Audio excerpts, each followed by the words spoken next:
many centuries, Britain was a dangerous place.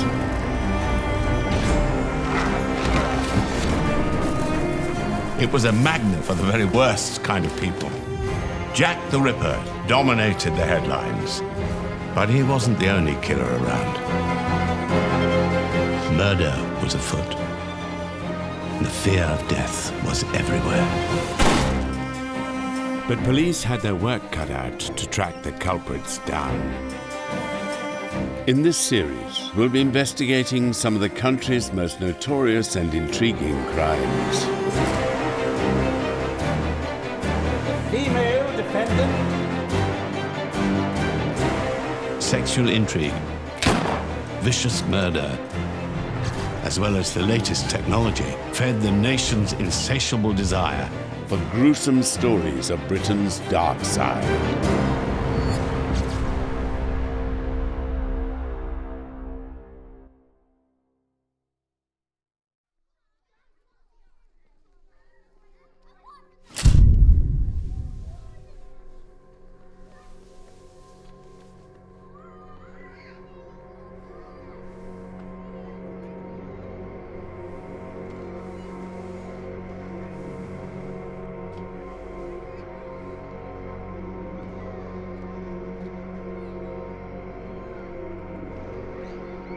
In the parts of Scotland that were his hunting ground, the name of Peter Manuel can still elicit a shudder. He was, as Manuel described himself, the foulest beast on earth.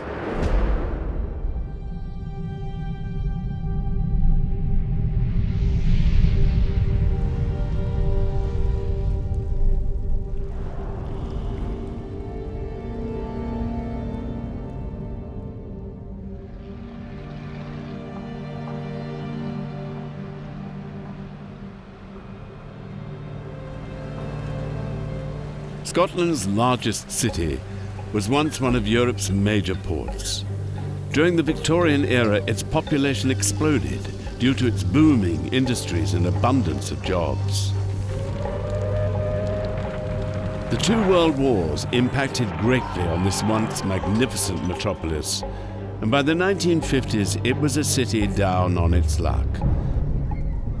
High unemployment, soaring crime, deprivation and poverty would all take their toll on its inhabitants. Everything about it was black, so it was like the ultimate noir city. People were living in appalling housing, all on top of one another. There were no bathrooms, houses were being chucked up. You could actually kick your way through walls because the building standard was so low. Glasgow at that time was starting to undergo a period of change in relation to housing, slum clearance, tower blocks beginning to be built. There'd still be some of the local communities in and around Glasgow retain their own sense of identity. And it was in one of those that Peter Manuel lived with his parents. Peter Manuel met a girl named Anna O'Hara. They were set to get married in the summer of 1955. Everything seemed to be going well for the happy couple, but all was not what it seemed.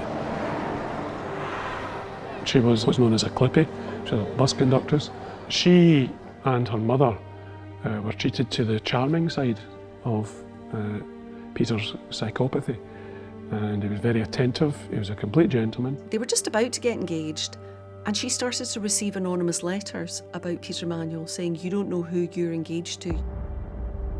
You don't know this man, he has a terrible dark past."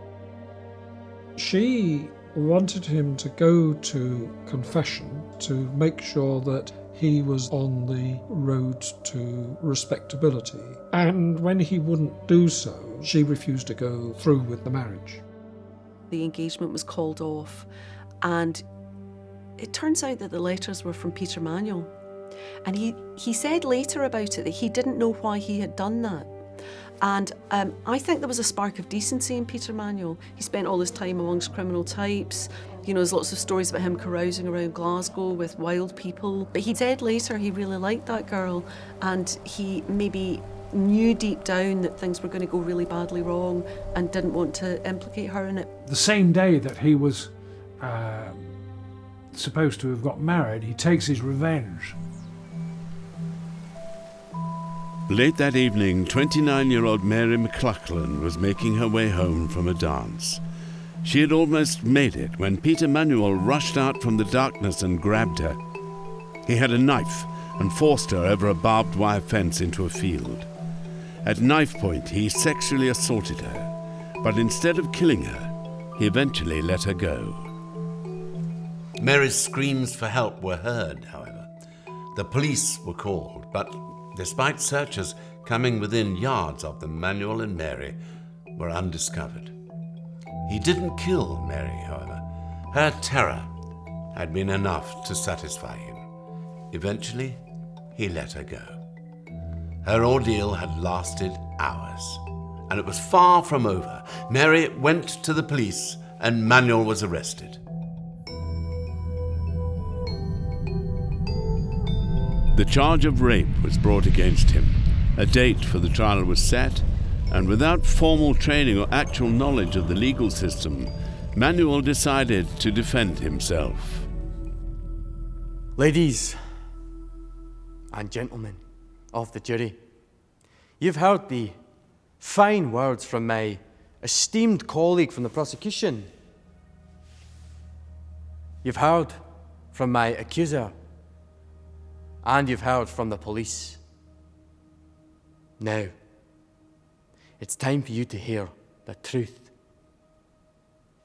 Mary and I have been pals for a long time. More than pals, in fact. And it was earlier on the 30th that we met. We were taking my dog for a walk.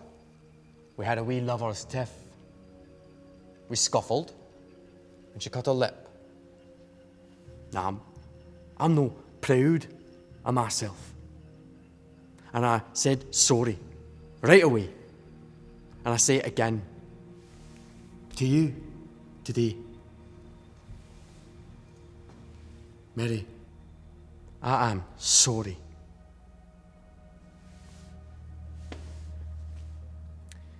We made up.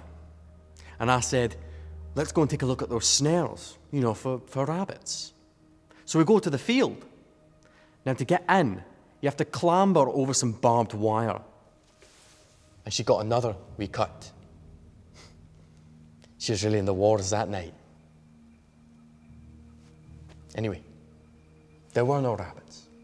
So, we sat down, had a smoke. And then, we see this train coming. And suddenly Rusty, that's my dog, he goes chasing after it, like it's a wee cat. I had to do something.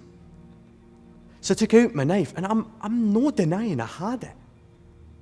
And I lobbed it in the other direction to try and distract him. That knife saved my dog.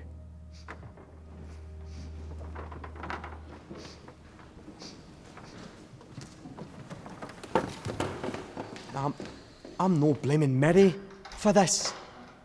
You tell a tale, and before you know it, the fibs, they get bigger and bigger, and you can't stop.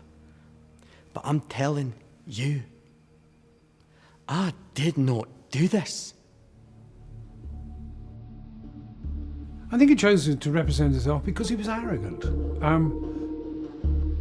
He's callous, he's cruel, he likes to intimidate. It was obviously something he'd fantasised about and thought about in the way that some of us might fantasise about being on a chat show. He fantasised about being a lawyer in court and doing a better job. Manuel believed he was better than the system and was certainly capable of taking on the system. The wee man against the world sort of thing. And the jury warmed to it. To the truth, for it shall set you free. You get your brains from your father. Aye, get my looks from my ma, though. I didn't know how you managed up there. I'd be too frightened. I told the truth, ma. You showed that girl what was what. Gives another blast of that, would you, Dad?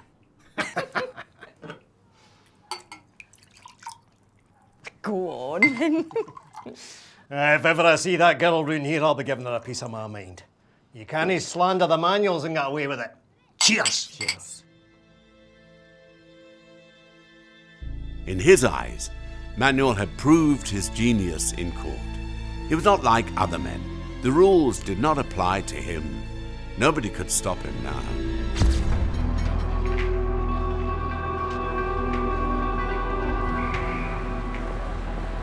Manuel was born in New York in 1927, but his father's attempt at the American dream was unsuccessful.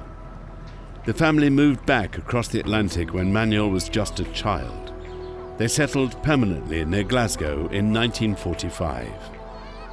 By then, the teenage Peter Manuel had found alternative accommodation of his own. At the age of 16, he'd been sent to Borstal, a corrective school for young delinquents. Manuel had turned to crime early. As the years went by, he graduated to more and more serious offences. In 1946, he was arrested on 15 charges of housebreaking. While on bail paid for by his father, Manuel then sexually assaulted 3 women in less than a week. Caught and convicted of rape, he was sentenced to 9 years in jail. Manuel had grown into a man with a fierce temper and a fiercer sense of his own superiority. He was a fantasist, boasting to fellow prisoners that he was a champion boxer, that his father was a mobster.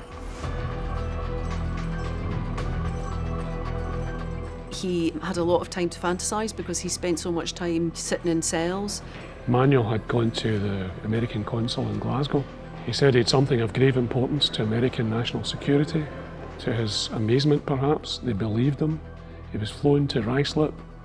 The FBI interviewed him and said, the man's a fantasist. He told stories like he was on a plane and the plane couldn't land and he managed to land the plane even though he'd never been in a plane or flown a plane. I mean, they were not very good stories. Manuel may have been living in a world of fantasy, but his actions most definitely had lasting consequences in real life. One afternoon in early 1956, a man was out walking his dogs across East Kilbride Golf Course when he spotted something. It was a girl lying on the ground near the 5th tee. At first, he thought she was sunbathing, but he soon discovered the truth. The body was identified as 17-year-old Anne Nealons. She'd been missing for 2 days. The killer, police determined, had spent some time with the body after death, rearranging it, glorying in what he'd done. Annie Nealons was a nice, ordinary girl, just embarking upon her life.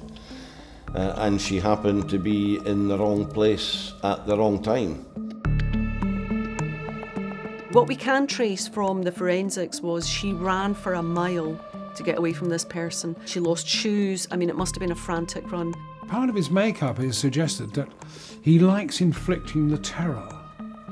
This gives him a sexual high. Eventually he catches her and he bludgeons her with a big bit of metal. The investigation soon focused on Peter Manuel.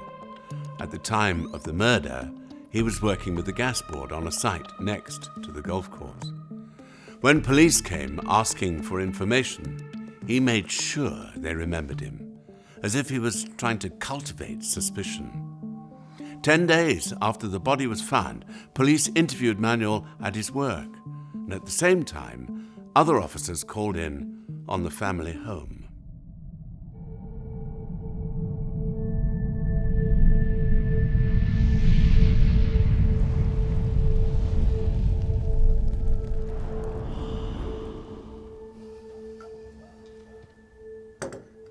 Thank you, Mrs. Manuel.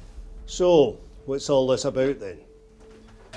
We're establishing the whereabouts of your son, Peter, on the night of the 2nd of January. Well, he was here. The whole night? Aye. Is that your recollection as well, Mrs. Manuel? You didn't think he had anything to do with that girl? We're exploring all lines of inquiry. He was in that night, though, wasn't he? She wakes every time the door goes. I am a light sleeper. And that morning after, you said how well you'd kept.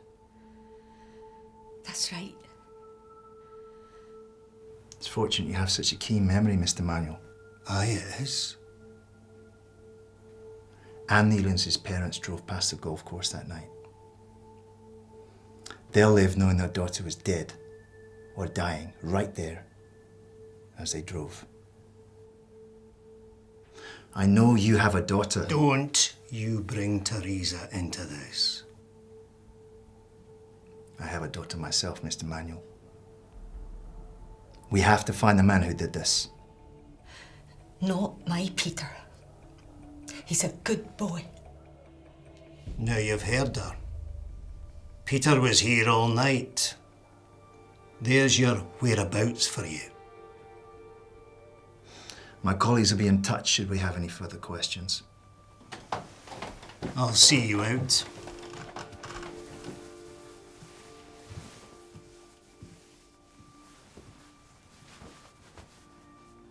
Thank you for the tea, Mrs. Manuel.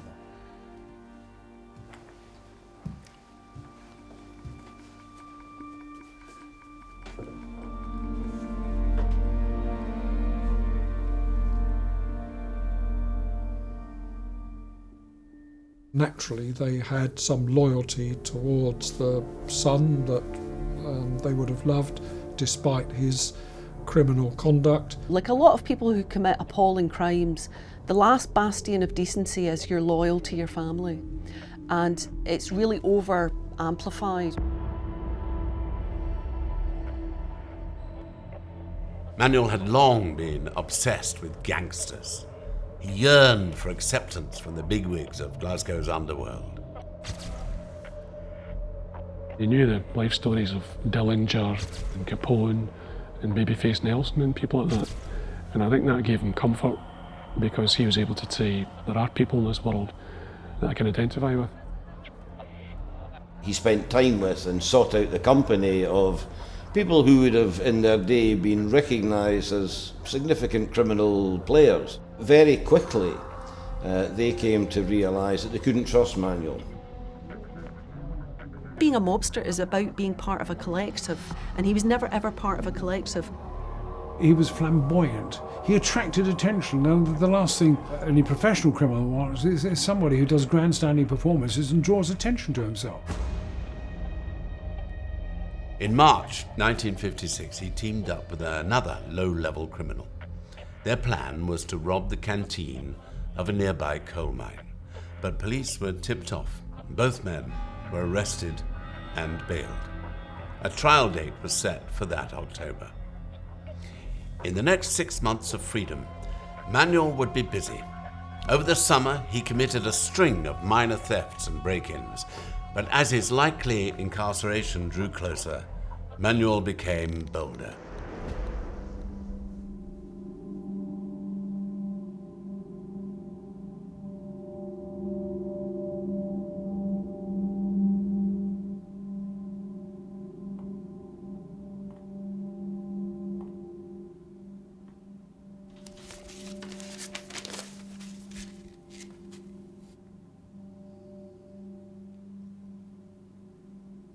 Peter's still out.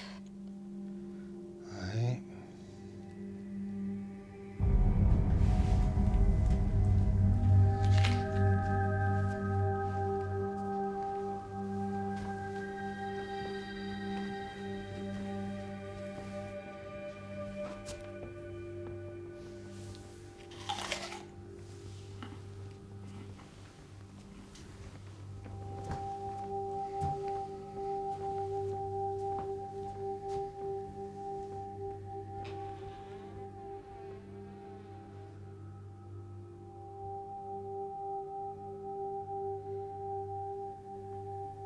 It's getting on. Aye. Did he say he'd be so late?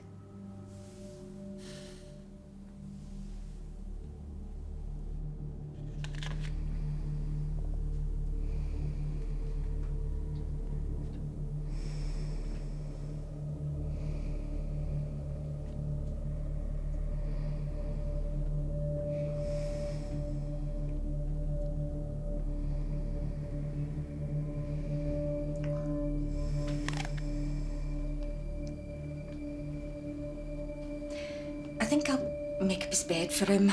Bridget. My luck, he'll walk in the moment I'm finished. Will you let me read my paper in peace? If he gets back late, he can make his own bed. He's a grown man.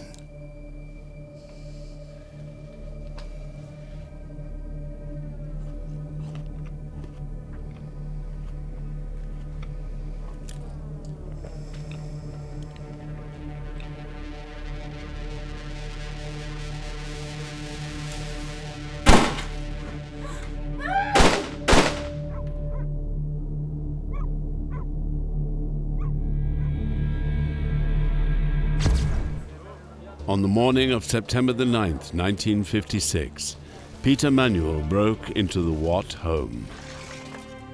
He shot Marion in the head. Her sister was visiting and asleep beside her. Manuel shot her twice. Then he went to the room of 16-year-old Vivian. She had been woken by the gunshots and put up a fight. Manuel beat her unconscious, tied her up, and shot her. He then left, taking nothing. Manuel was initially a suspect, but the investigation veered off track. The grieving William Watt was accused instead. He had told police he was 90 miles distant when the killings occurred, but two witnesses insisted they'd seen him elsewhere that morning. By now, Manuel had been convicted and jailed for the break-in at the coal mine. But for his more serious crimes, an innocent man now faced the gallows. Manuel never liked others getting attention for his work. From his prison cell, he saw William Watt accused of the murders he had committed. He reached out to Watt's solicitor. He had information, he said. Could they meet? The risk of incriminating himself was nothing next to the thrill of reliving his crimes. But Manuel's arrogance and need for attention helped save William Watt. The solicitor badgered police to look at Manuel again, for despite their best efforts, investigators had found little to pin the murders on Watt. No weapon and no motive. When they investigated it fully, they realised it was impossible for him to have done that. His car hadn't left the car park. It was covered in frost. The sister-in-law's children still believe that William Watt had something to do with it. Other people think it's an outrage to even suggest that. William Watt definitely didn't commit these murders. Some people to this day say he helped organise the whole thing, but I don't think there's any mileage in that at all. I'm always inclined to believe that it was more complicated than a nut job went crazy. Peter Manuel would have to wait nearly another year. He emerged from Barlinnie prison on the 30th of November, 1957.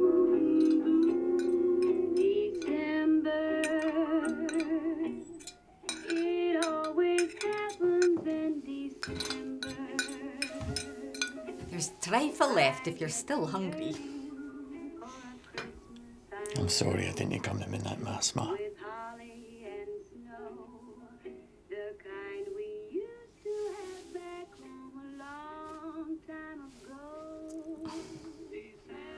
Happy Christmas.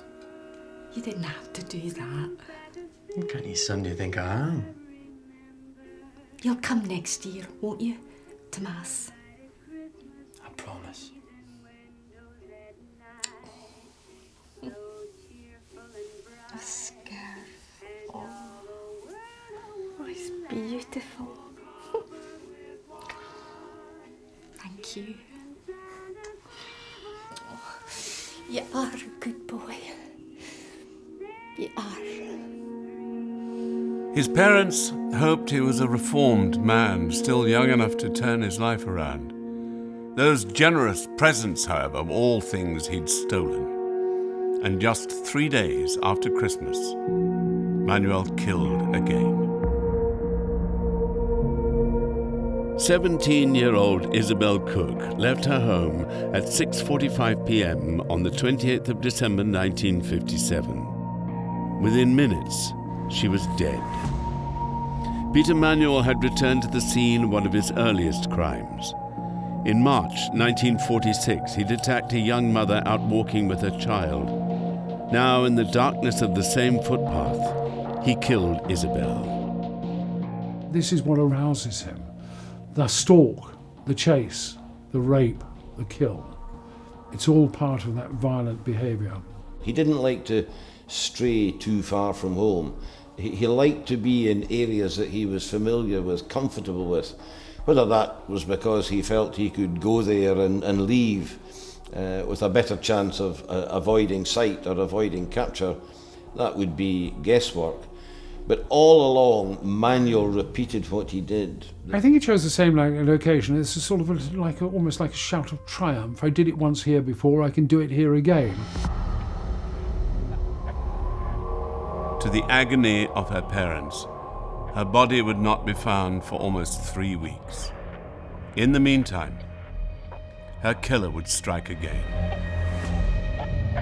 Less than a mile away from where Manuel had killed Isabel Cook, the Smart family was celebrating.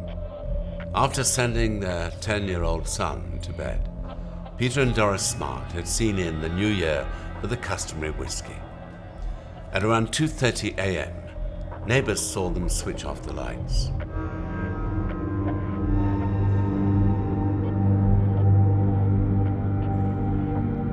During the week, they had lain undiscovered.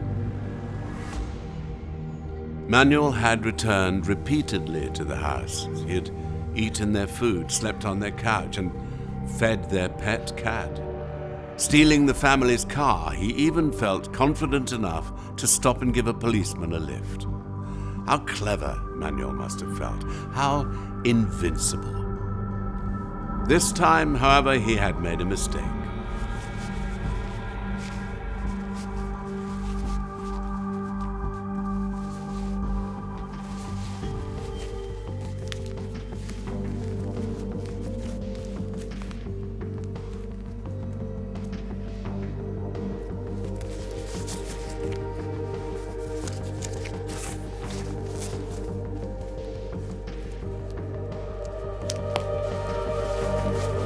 On the day before he was murdered, Peter Smart went to the bank. He had received his monthly wages and withdrew £35 in crisp new notes. Smart folded them into his wallet and went home to begin the New Year celebrations. Mr. Smart had cash in his pocket, and Peter Manuel took the cash and went off and got drunk. He was singing songs, he was paying people into dances, he was getting taxis. He was on a real high. He's showing off to everybody in the pub, and he's saying, look at these sequentially numbered notes. He's a criminal mastermind. He just thought he was clever enough to get away with it all. When the Smart family were eventually discovered, the police automatically suspected Manuel. They'd also learned that Manuel had suddenly come into money on New Year's Day. Investigators tracked the notes he used. Their serial numbers matched those belonging to Peter Smart. At last, police had evidence linking Manuel to the crime.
Police had proof that linked Manuel to the multiple murders of the Smart family, but they needed more.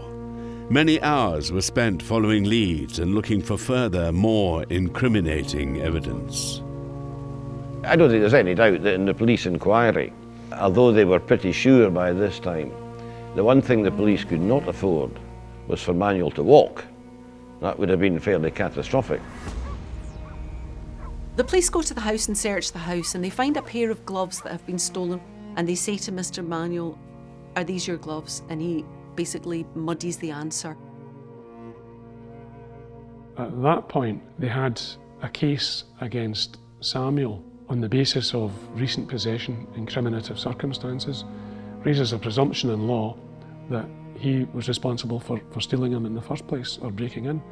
Now, it's a ludicrous notion that Samuel Manuel went to break into the house, but at the end of the day, he didn't tell the truth.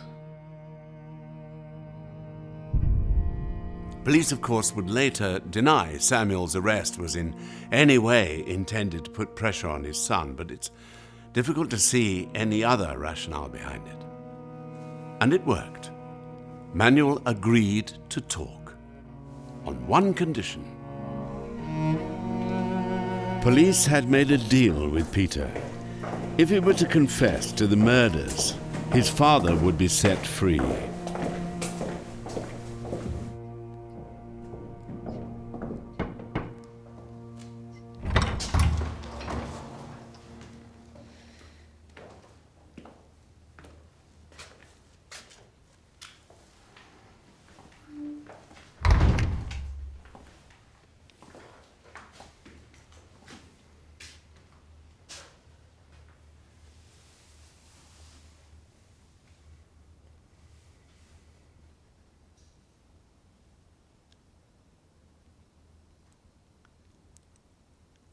How are you? James and Teresa send their love. Oh, aye. Send them mine.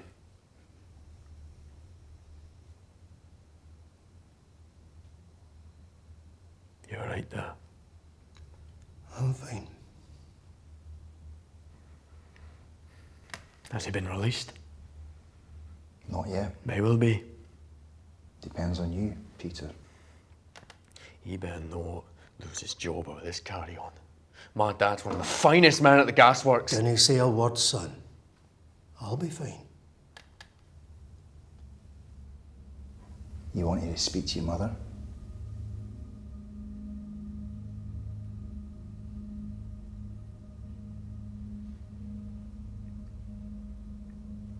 You shouldn't have come to a place like this, Smart.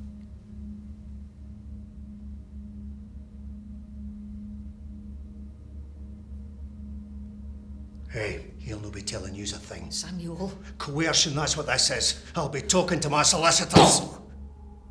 Let the boy speak.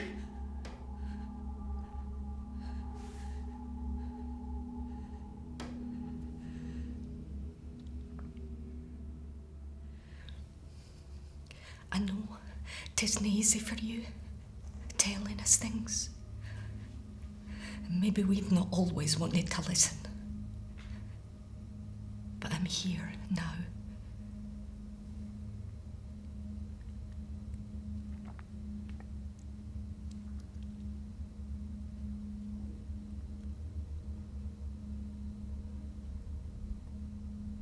I've done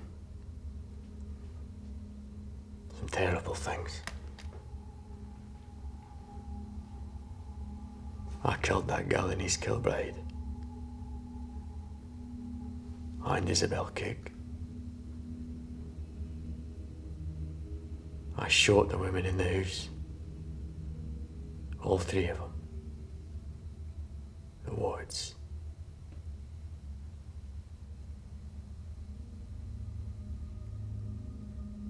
That was me.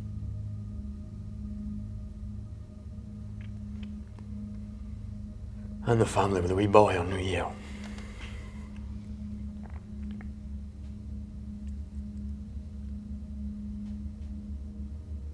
I don't even know how these things happened.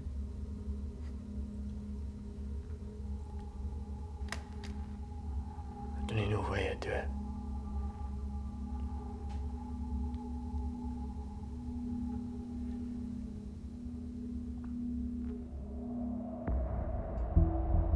Manuel's confession would seem to be exactly what the police needed to secure his conviction.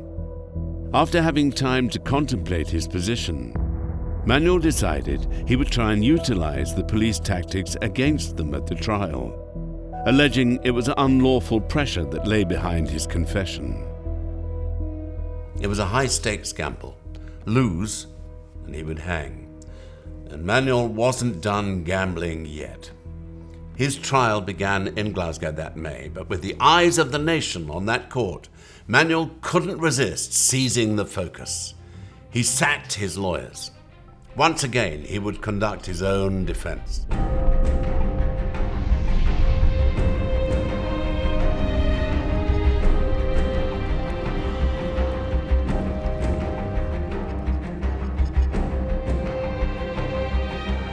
Half the audience who have waited all night to get into court, half of them leave because they can't listen to it anymore, and he's there for 6 hours. He liked to talk, he liked the sound of his own voice, he believed he was in control of what was happening. Any lawyer who appears in court on a regular basis, as a profession, will say, asking questions is easy. The secret is to know which question to ask, and even more so, knowing when to sit and say nothing. Manuel had the arrogance to think he could defend himself, and this was only bolstered by his 2 star witnesses, the people who had always given him an alibi, his parents. His father was bullish and lied and gave him an alibi and basically just talked nonsense indignantly, which is the worst way to lie. He said that it looked as if he'd been drugged or he'd been drinking. He didn't hear his son say anything in terms of confessions, not a thing. The police made all this up. The 2 of them think it's gone really well and they're both chortling and everyone in the court hates them. So he doesn't really have any idea how he's coming over.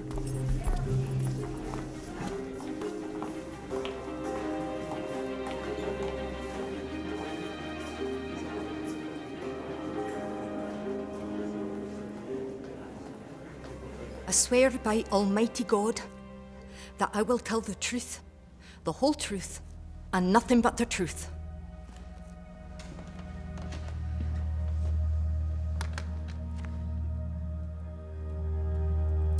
Could you confirm your name for the court? I'm Mrs. Bridget Manuel, And your age? 54. And you live at number 32 4th Street, Uddingston? That's right, And I also believe you are my mother. I am. Then I'll turn it once, if I may, to the 16th of January this year. You were taken along with my father, your husband, to Hamilton Police Station, is that correct? Yes. Did you know why? We were told you wanted to read out a statement. And what did that statement concern? A few crimes and a few mysteries about things that happened in Lanarkshire. Did that statement mention any specific crimes? No. And did you hear me make any other statement to you?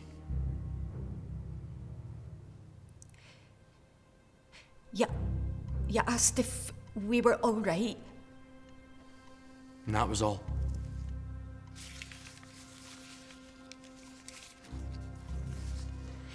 You said you didn't know how these things happened or what made you do them.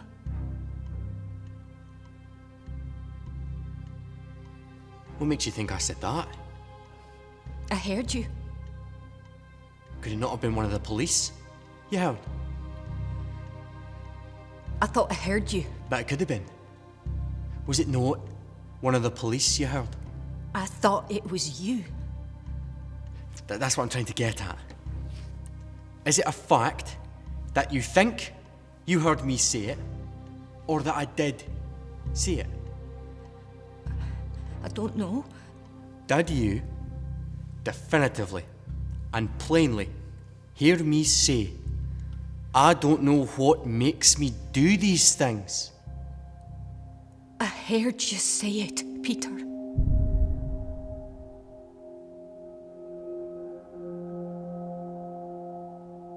No one else hears him saying that.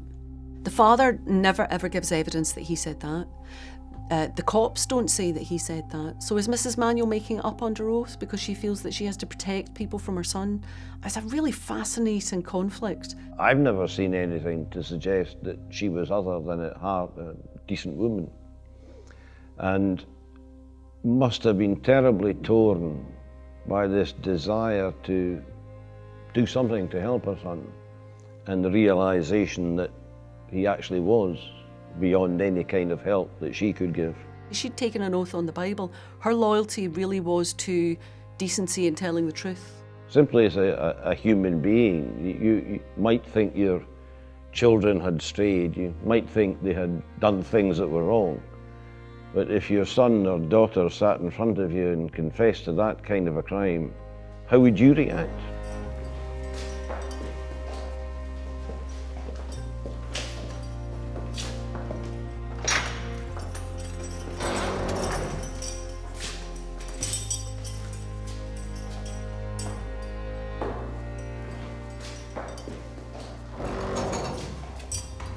The jury were unconvinced by his claims about police coercion. The judge strategically instructed the jury to find Manuel not guilty of the murder of Neelands due to lack of evidence, although he was almost certainly responsible for it. The jury found him guilty of killing the Watt family, guilty of killing Isabel Cook, and guilty of killing the Smarts. Peter Manuel would hang. On the 11th of July, 1958, 31 years and 4 months after they'd seen him into the world, Manuel's parents were informed of his execution. He'd been a liar, a thief, a serial killer, and their son.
West Auckland in 1871 was a thriving mining town in the north of England. Its importance, like other towns in the area, could not be overstated. Coal permeated all aspects of Britain, and those that mined it were fueling an empire. Dark and dangerous work, low wages, and fatal health conditions meant life was tough and short. This hardship brought the inhabitants of West Auckland together. But living among them was one of the worst serial killers in British history. Mary Ann Cotton poisoned more than a dozen of her friends, lovers, and children.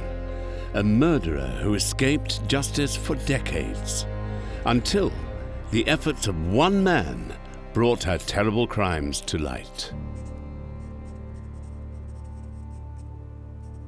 Thomas Riley was a highly regarded citizen of West Auckland.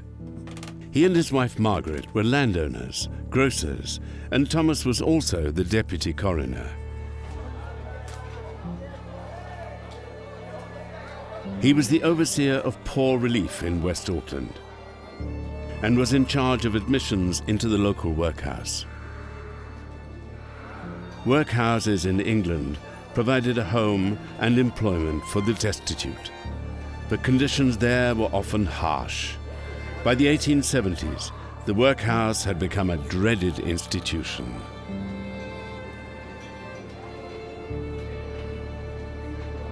The workhouses in Victorian England were the absolute last resort for people who were really down on their luck, really impoverished. The Victorian workhouse was a place that every working man and woman dreaded. It was regarded as a prison. You would get a roof over your head, you'd be fed and you'd be clothed, but in return for that, you had to provide your labour, and it was incredibly hard labour. They didn't want to encourage people who were in poverty into the workhouse where they'd be provided with a bed and food. They wanted to discourage people going into the workhouse, so it was deliberately organised so that it was the bare minimum for survival.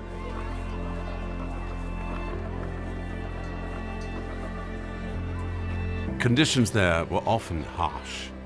By the 1870s, it had become a dreaded institution.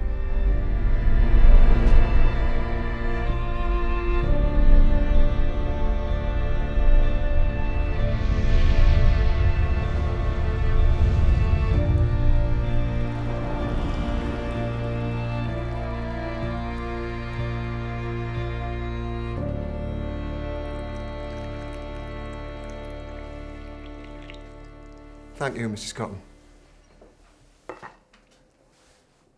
Good morning, young man. Answer Mr. Riley, Charles. Not a word since his father passed. I have been thinking on your situation. Mrs. Cook over at St. Helens, perhaps you've met her son? Well, Mrs. Cook has sadly contracted smallpox. The family is seeking a nurse.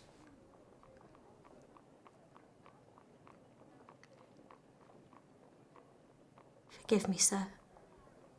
It's all right. No one else has shown me such kindness. So I shall inform the cooks. The son, he's a farmer.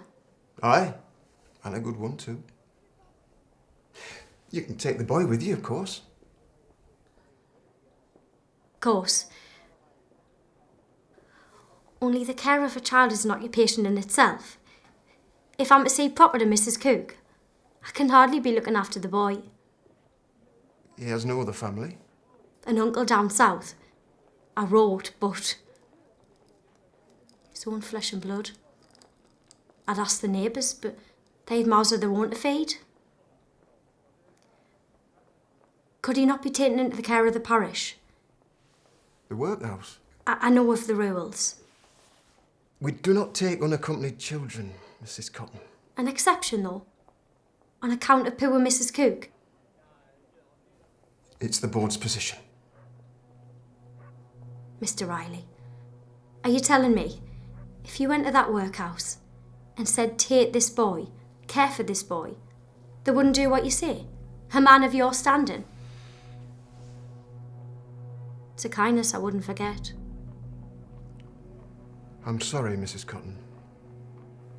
It keeps me from my work, from taking an honest lodger. How am I to live? He's not my boy. Every child is a present from God, regardless of the path that brings him to us. Thank you for the tea. You'll not get up to be a man.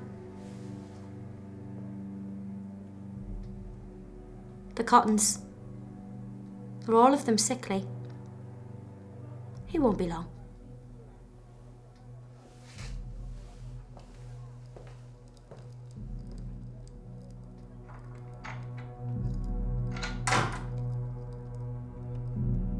Mary Ann Cotton wanted her stepson out of the way. And if it wasn't to be the workhouse, she'd have to find another solution.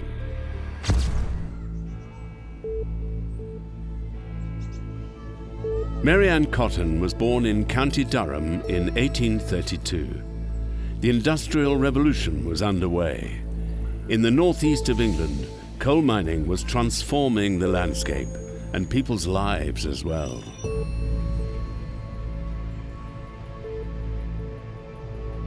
Those tiny colliery villages in the east of Durham in the Victorian period were absolutely horrendous places to be brought up. At the time, the northeast was a real hive of industry. There was shipbuilding, there was mining. This was the Industrial Revolution, and life was getting incredibly fast-paced. People would move around to follow work opportunities. The impact of the Industrial Revolution on that area meant that more and more people were taken away from the countryside and being crammed into sort of what can only be described as slum conditions. It was a pretty brutal existence. Because of the rapid industrialisation at the time, you had exponential growth of places like these tiny mining villages. They would double or triple in size in absolutely no time at all. Towns and villages grew up really around the pit on where the mine shafts were located. Mary Ann's father was a miner. He died young after falling 150 feet down a mine shaft. He had been a bound worker, tied by contract to one mining company, and their claim over him continued even in death. After the accident which killed him, Mary Ann's father was shipped home in a sack, stamped property of the South Hetton Coal Company. Her mother remarried. The family moved. Death, marriage, relocation. It was a pattern to be repeated throughout Mary Ann's life, but with one crucial difference. Mary Ann was just a girl, 9 years old, when her father died. She had to do as she was told. But in future, nobody would claim her, nobody would control her. She would be in charge.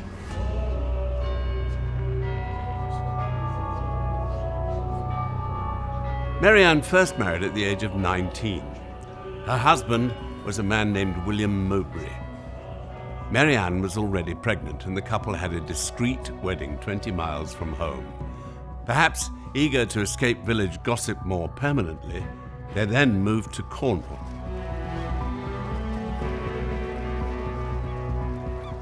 They had a daughter, Margaret Jane, but she died in 1860.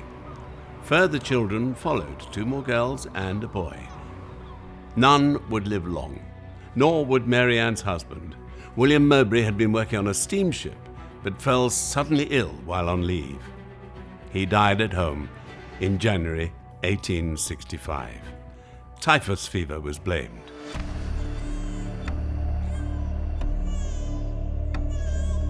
People would get ill quite regularly. Standards of hygiene at home and at work weren't anywhere near what they are today. Life was quite harsh, working conditions were quite dangerous, and to end up as a woman on your own was quite something, and you really had to make sure that you would be looked after. Her first husband, William Mowbray, died.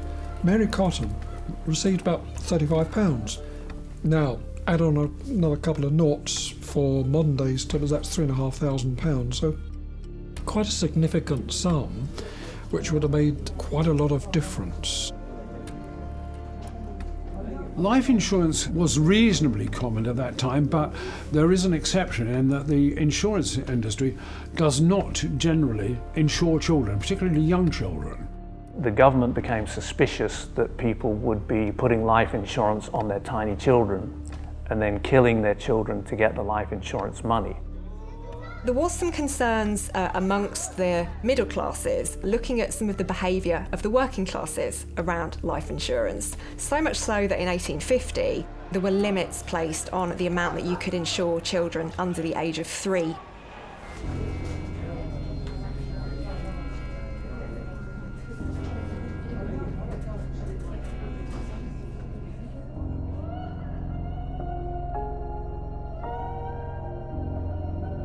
Few in the Victorian era were spared experience of childhood mortality, especially the poorest. Scarlet fever, smallpox, tuberculosis, typhus, there was no end, it seemed, to the illnesses to which a child might succumb. In mid-Victorian times, there wasn't any NHS as we know it today, no National Health Service, so people had to pay for the doctor. You'd have epidemics of things like cholera and particularly typhoid would just sweep through these villages and take away dozens of people. There was even a saying, which was pretty common throughout the country in Victorian times, that you weren't really a mother unless you'd lost one. That was how bad it was.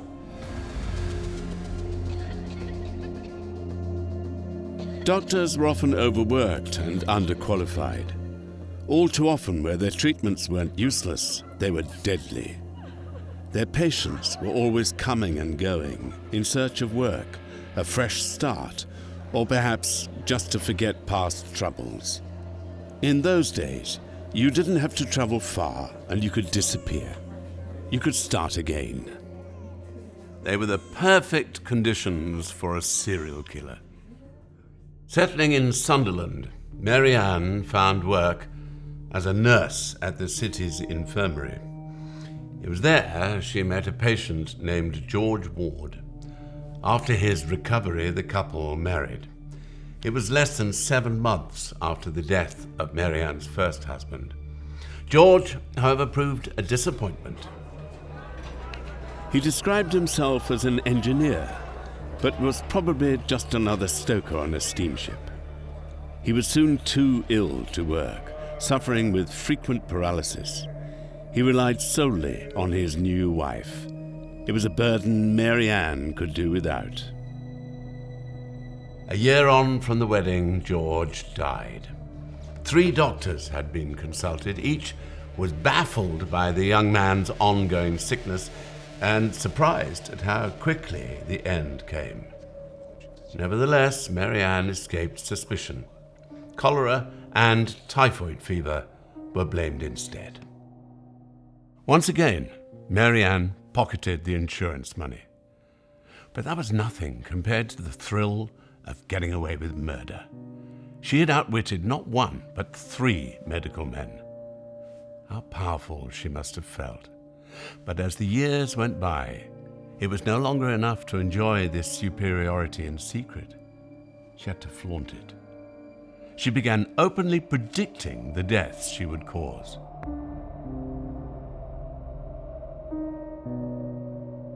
What Mary Ann was trying to do was to put it in the minds of people that this person who she was nursing was iller than they thought.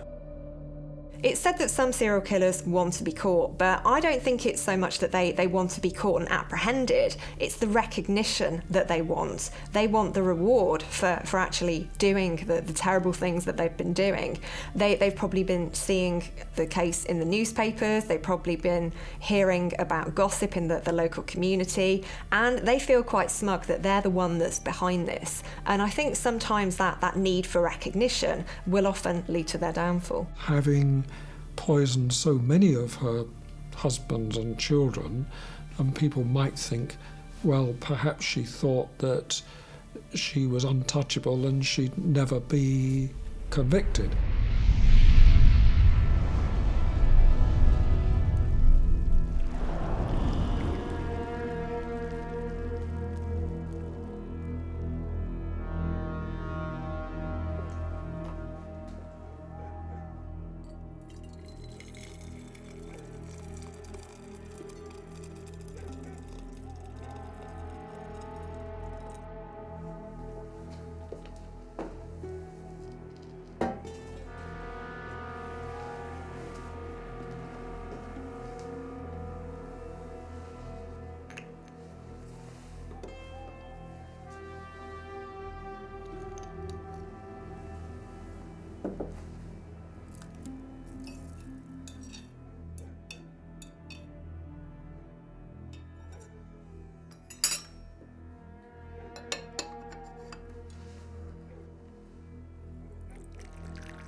Here.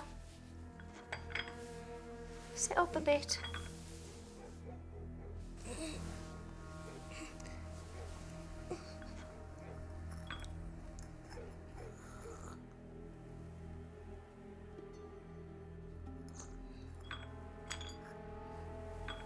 There's a good boy.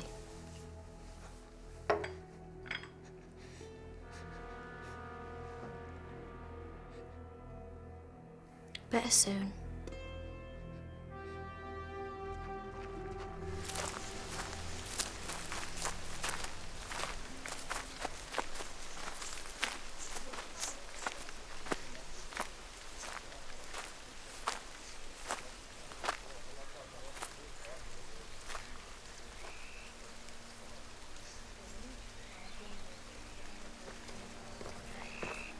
Doctor?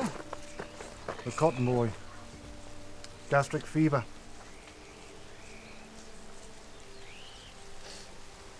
That poor woman.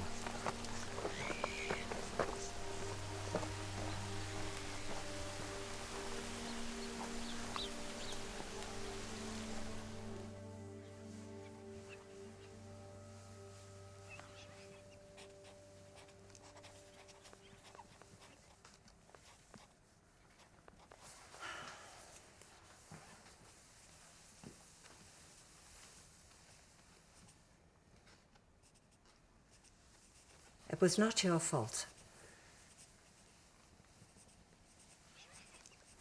It was the board's decision. No unaccompanied children.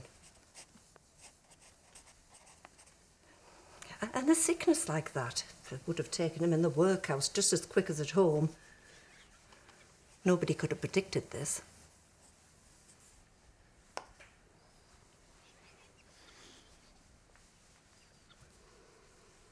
She did. What?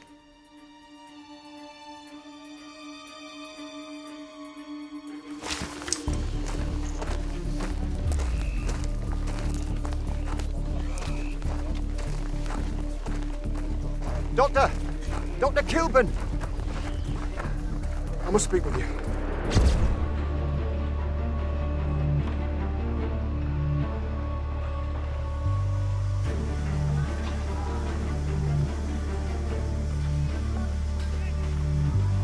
Arsenic was everywhere in Victorian Britain.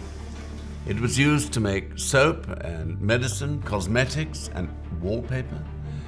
But it could also be bought in a powder from the local shop.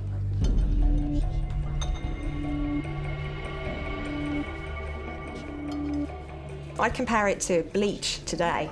It's something that was available pretty much everywhere. It was something that was used by everybody around and about their houses. It's a metallic poison. It comes from when lead is being manufactured and developed, and arsenic was a byproduct of that, and a lot of arsenic was used for all sorts of different purposes in Victorian times. It was used in the manufacture of dyes. You could even buy soap, and the adverts actually say this soap has got arsenic in it and this will sort of clean the complexion and do wonders for you. Playing cards, fireworks, wallpaper, furniture. You'd even find it in sweets to give them a distinctive green colour.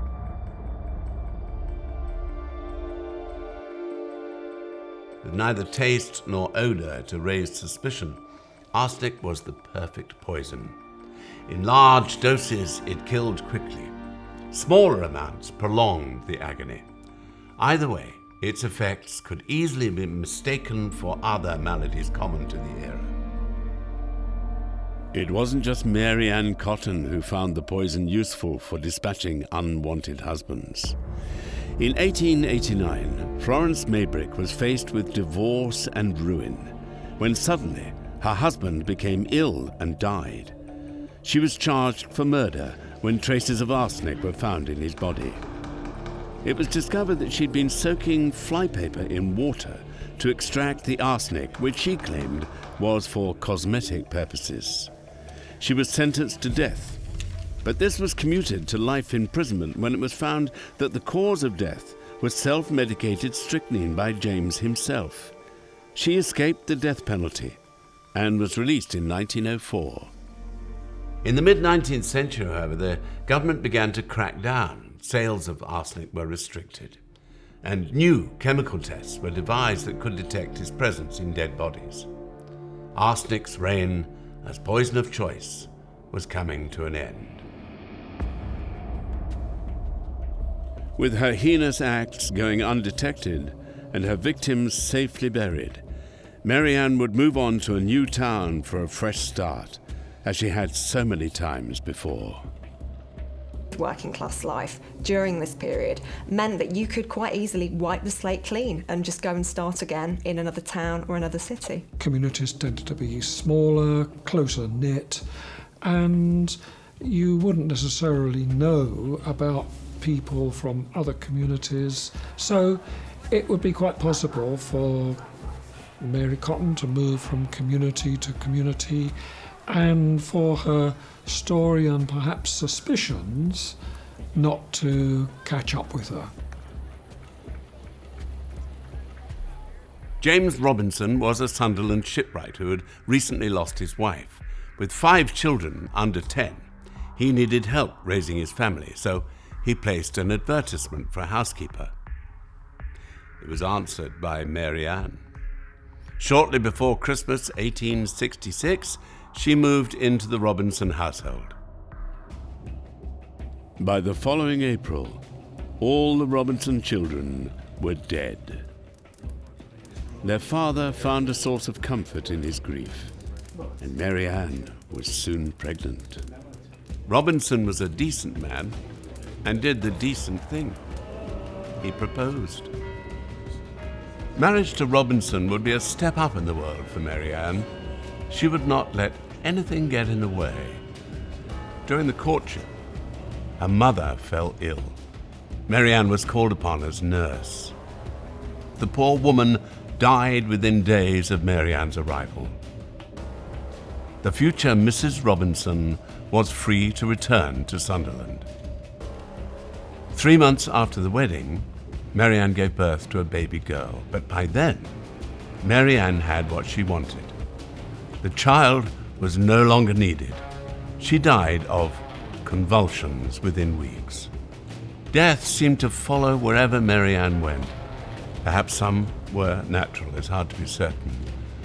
But the deaths never caused an inconvenience. They always removed distractions and complications from Mary Ann's life. And the symptoms were always remarkably similar.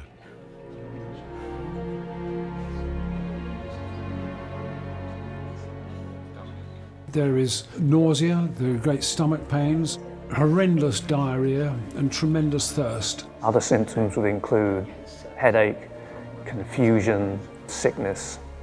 You would have these telltale white lines on your fingernails and toenails, which are called Mises lines, which today are an absolute giveaway to doctors that you're suffering from some kind of heavy metal poisoning. Mary Ann Cotton's marriage to her third husband was coming to an end. He'd found out that she'd been stealing from him. However, he could never have imagined the depravity of her real crimes. James Robinson discovers that some 50 or 60 pounds that Mary was supposed to bank has not been banked, and she's run up debts of about 60 pounds. We don't know for sure exactly what Mary Ann Cotton was doing with the money that she stole from James Robinson, but what we've got to think of at the time is what's going on more broadly in society. You've got the development of consumer culture. You've got shops popping up here, there and everywhere selling nice things, and many of the newspaper articles written back at the time say that Mary Ann liked to buy nice things. She liked to be surrounded by consumer luxury goods.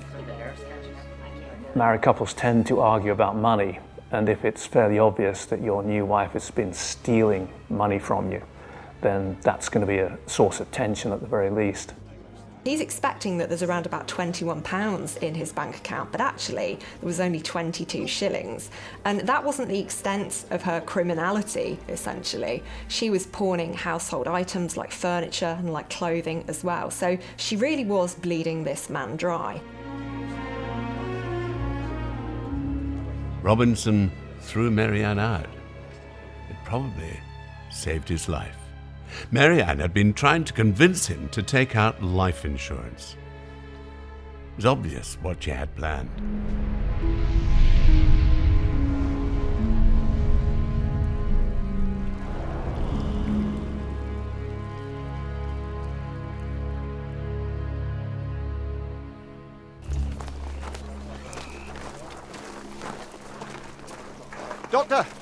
Dr. Kilburn!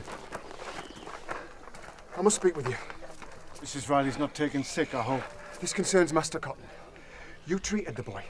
I'm on my way there now. I saw Master Cotton not 3 days ago, Doctor. He was the very picture of health. His sickness was sudden, but many maladies are. Sudden? So unpredictable, then? Yes, I suppose Have you so. issued the death certificate? Not yet. In that case, Doctor, I want you to come with me at once. But I have patients to see. Mrs. Cotton is expecting me. She can wait, please. William Byers Kilburn was the local physician who had seen Charles Cotton in the days before his death. Kilburn postponed issuing a death certificate. An inquest was planned, and an autopsy was carried out. Charles Edward Cotton's autopsy happened on the kitchen table in Mary Ann Cotton's house. Inquests at that time were not normally held in a formal court of law such as we have. Generally, it was in the local pub. They really were a kind of rough and ready, open forum kind of public justice. And there would be a jury of men, who would be summoned by the coroner. Now, this jury, they would hear evidence from witnesses, they would hear medical evidence, and they would come to a conclusion as to how a death had actually come about. The inquest into the death of Charles Edward Cotton declared the boy had died of natural causes. Once again, it seemed that Mary Ann had escaped.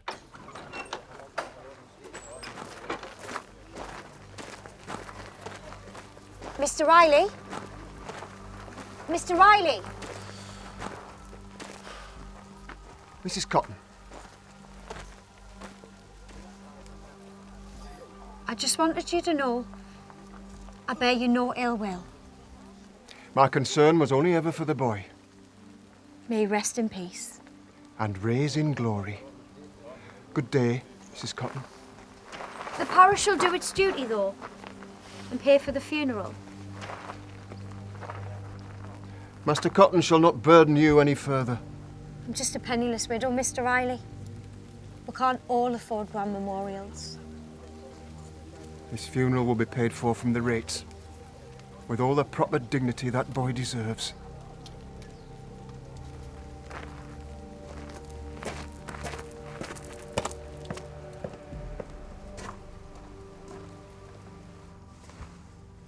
She was smiling, as though she'd won some great prize. At an inquest. Who smiles at an inquest? Is it not time to let this be? That boy deserves justice. He deserves peace. This is becoming an obsession. People are beginning to talk. What people?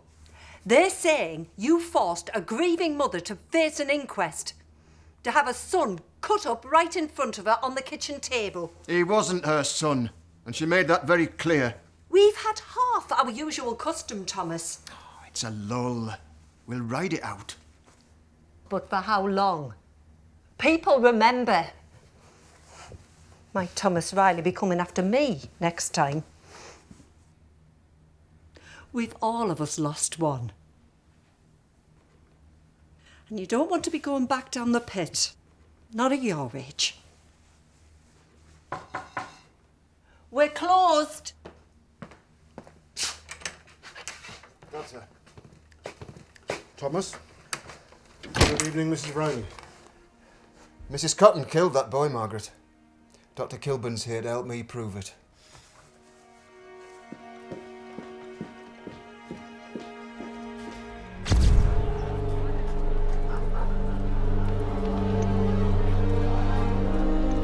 Mary Ann Cotton had been thrown out of the Robertson home for theft and deceit. With a legacy of death in her wake, things were looking bleak for the heartless poisoner. She seemingly had nothing, but she was not homeless for long. Within months, she was introduced to her fourth husband, Frederick Cotton. He was another pitman, a widower with 2 young children, just Mary Ann's type.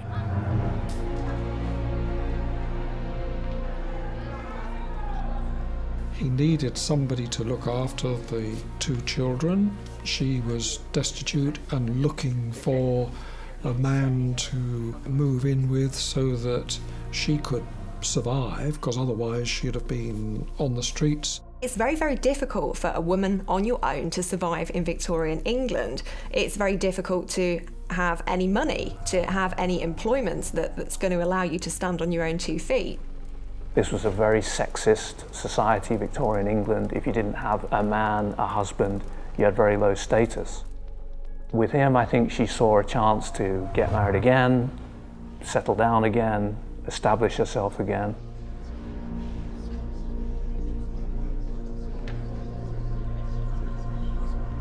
They married on the 17th of September 1870. The following April, they moved to West Auckland. Unlike James Robinson, Cotton was not wise enough to refuse his new wife. He took out life insurance on himself and his children.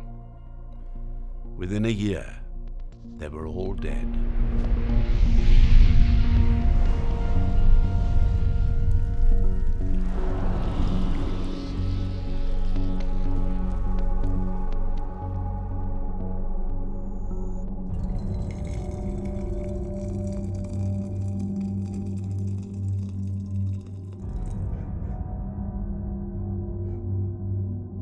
She has now got rid of 4 husbands and innumerable children. By now, the number of child deaths is about 11 or 12.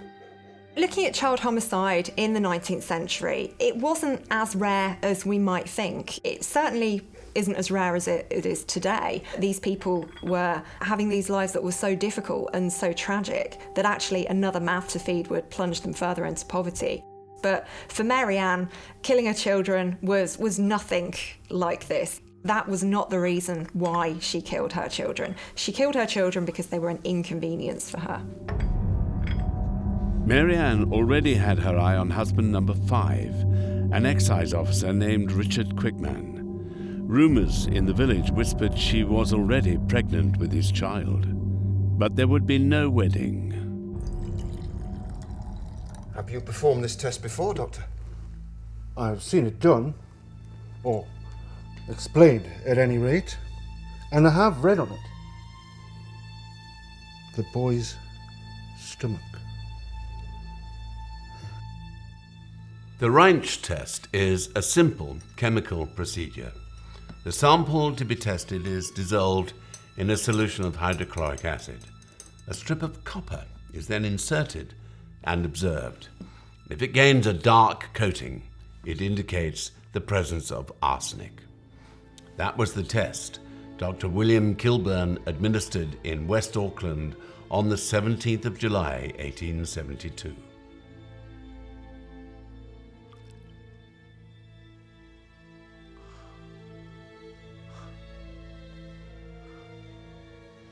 I'll summon the sergeant.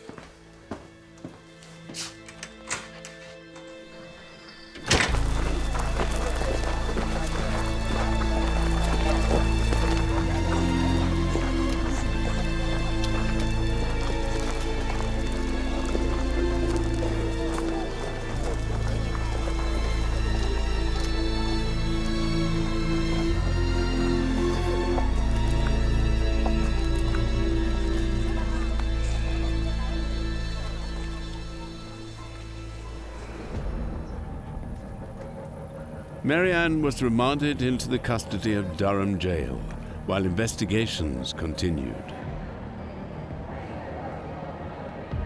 They called in a much more highly qualified doctor called Scattergood, Dr. Scattergood from Leeds, who was a proper toxicologist, and he did a series of tests and found that there was arsenic all over Charles Edward's body. There was a tremendous amount of publicity building around the case. And when it was discovered so many other children had died, husbands had died, lover had died, then all this cumulative evidence, accessible evidence, all builds up as part of the case against her. Charles Edward Cotton's newly buried remains were exhumed, as were those of several other suspected victims. In every case, arsenic was found. Enough to kill.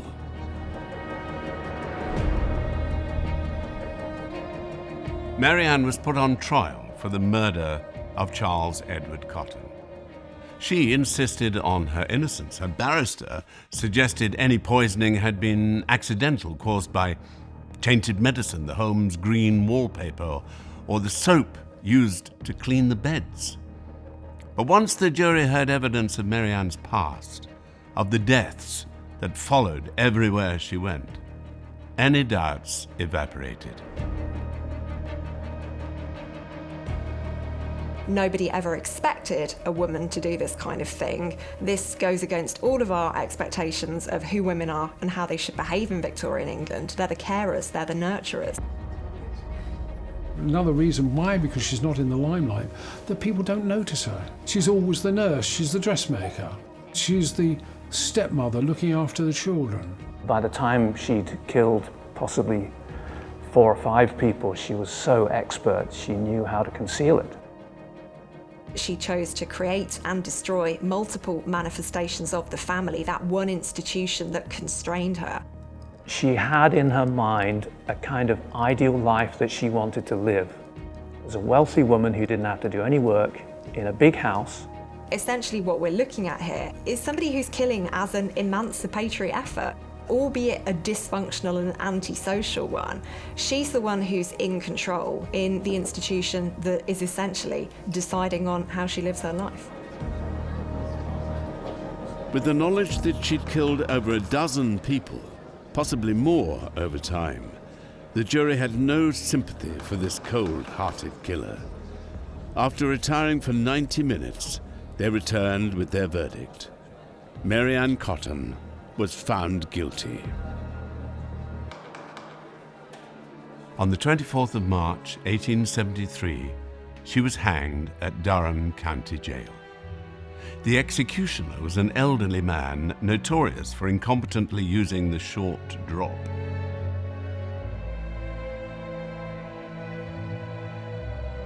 Her executioner was William Calcraft, one of the worst hangmen ever lived. He favoured the short drop method of hanging. The advantage of that is that you don't accidentally pull the head off the victim.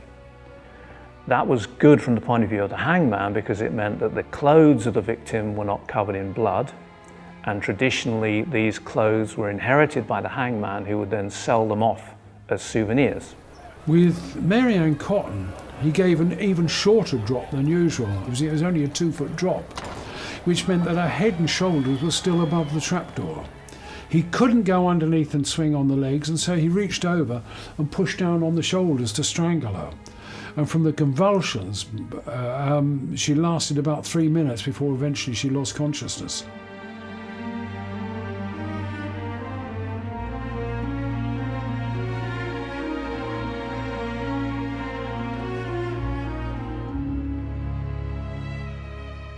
The most prolific woman serial killer in British history died slowly, strangling on the rope.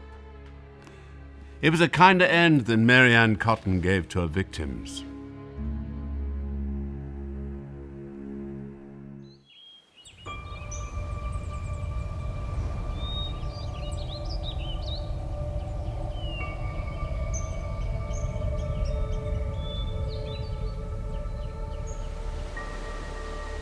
The story of the Jigsaw murders centres around a stream in Scotland.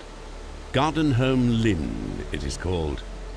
It was at this secluded and isolated place that in 1935 a gruesome discovery was made.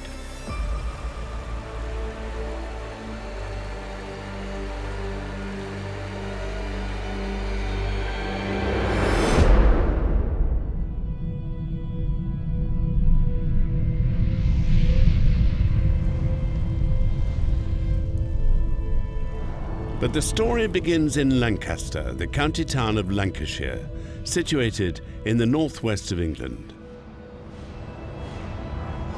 It has a long and rich history, which dates back to Roman times. But in the modern era, the textile trade was its predominant source of income. By the 1930s, it had gone into decline.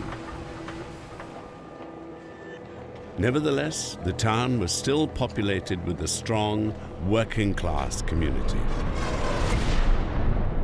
It was here that the Indian-born doctor Buck Ruxton set up his GP's practice at his home surgery at 2 Dalton Square.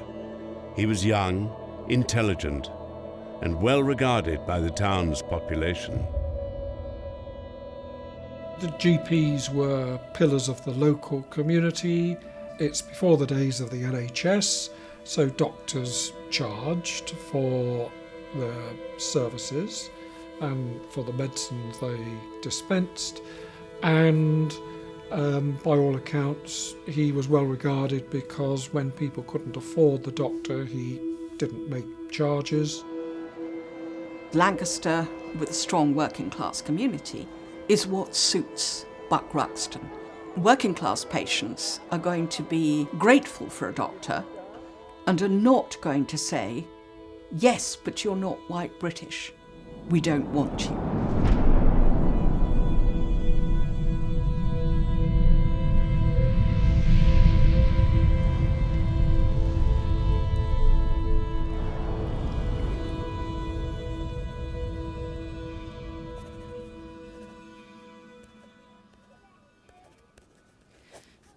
I'm sorry to keep bothering you, Doctor. It's quite all right. Herbert insisted. Always happy to see you, Mrs. Hampshire. 3 times a day, with water. Thank you. Please, I won't accept any payment for... No, Doctor, I insist. Mrs. Hampshire, I will not charge you for this consultation. Thank you. Now, if your Herbert has any more worries, any at all, I want you to come see me, yes? Of course. We were saying only just this morning how we don't remember how we ever coped before you came. Good day, Mrs. Hampshire.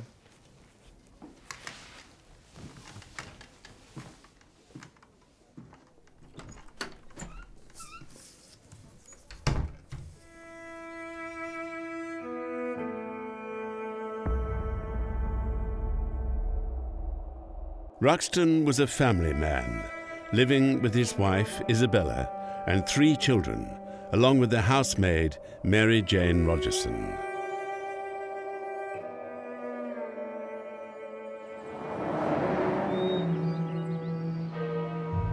Buck and Isabella met in Edinburgh, where he was studying to be a surgeon. Edinburgh at the time was renowned for its excellence in medicine. It was also a world leader in forensic research. He met Isabella reputedly when she was working in a cafe in Edinburgh. He seems to have been instantly attracted to her, and I suspect that she was equally attracted by him. The two of them struck up a relationship. Eventually, Isabella became the common-law wife of Buck Ruxton. They are established as Dr. and Mrs. Buck Ruxton for at least several months before they manage to scrape together the money to purchase the practice based at 2 Dalton Square, Lancaster.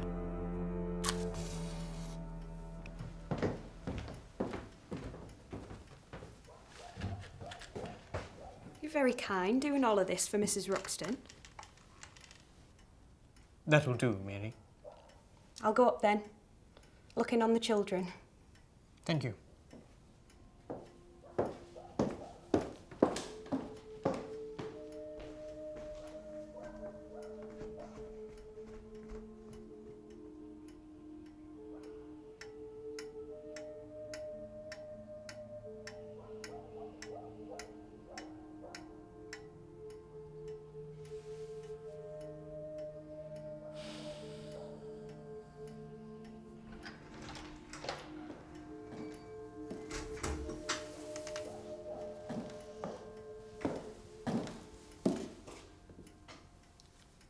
thought you'd be in bed. I made us supper.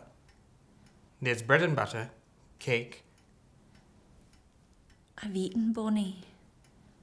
stewed blackberries. It's late. I know, it is late.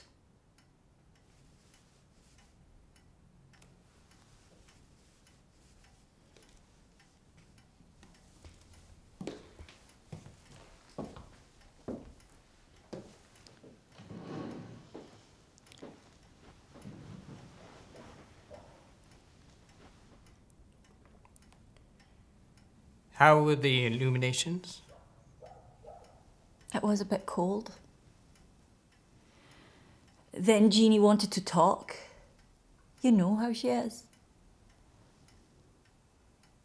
I didn't mean for it to get so late.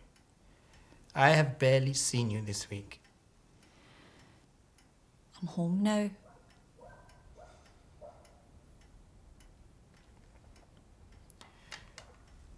Was Robert Edmondson there? Why would you ask me that? Well, you were both enjoying yourselves in Edinburgh last week. He was there with his family. You stayed in the same hotel. I saw the register. You followed me. You were meant to have the children. Sit down. I'm going to bed. I said sit down!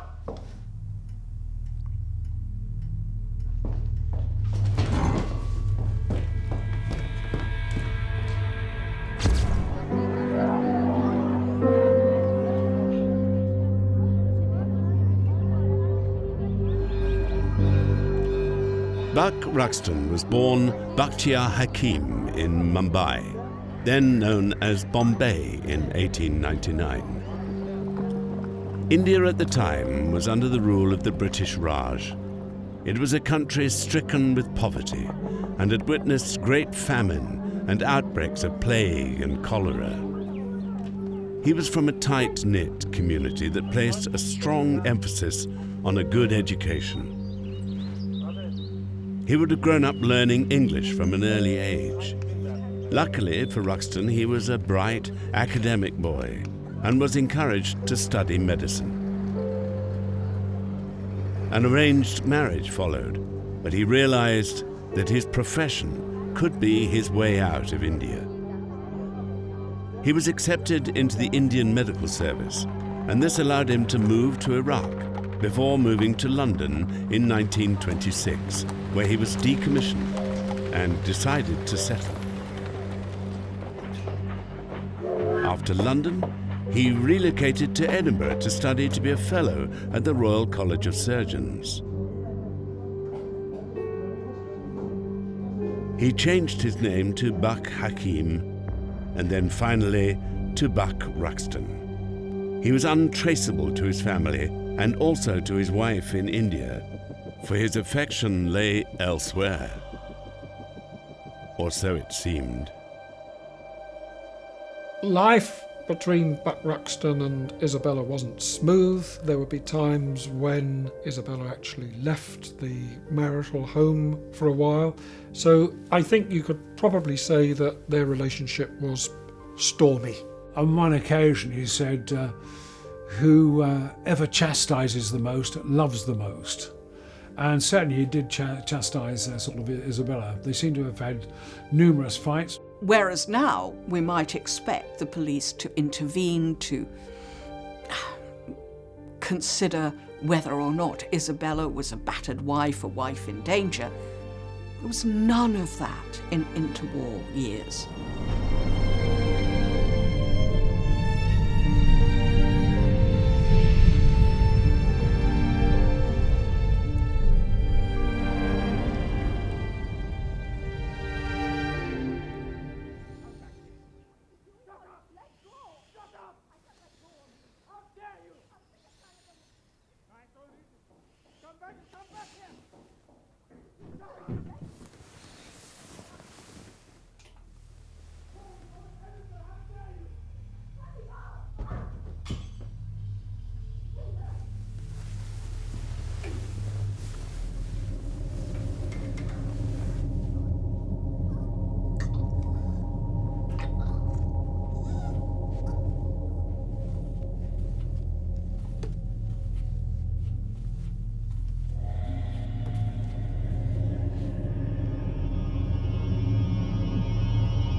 With their children asleep just feet away, Ruxton had beaten, stabbed, and strangled Isabella. Killing the nanny would be just the first of his desperate attempts to conceal that crime. He bludgeoned Mary unconscious before asphyxiating her. Ruxton had removed a witness, but created another problem. Now he had a second body to dispose of.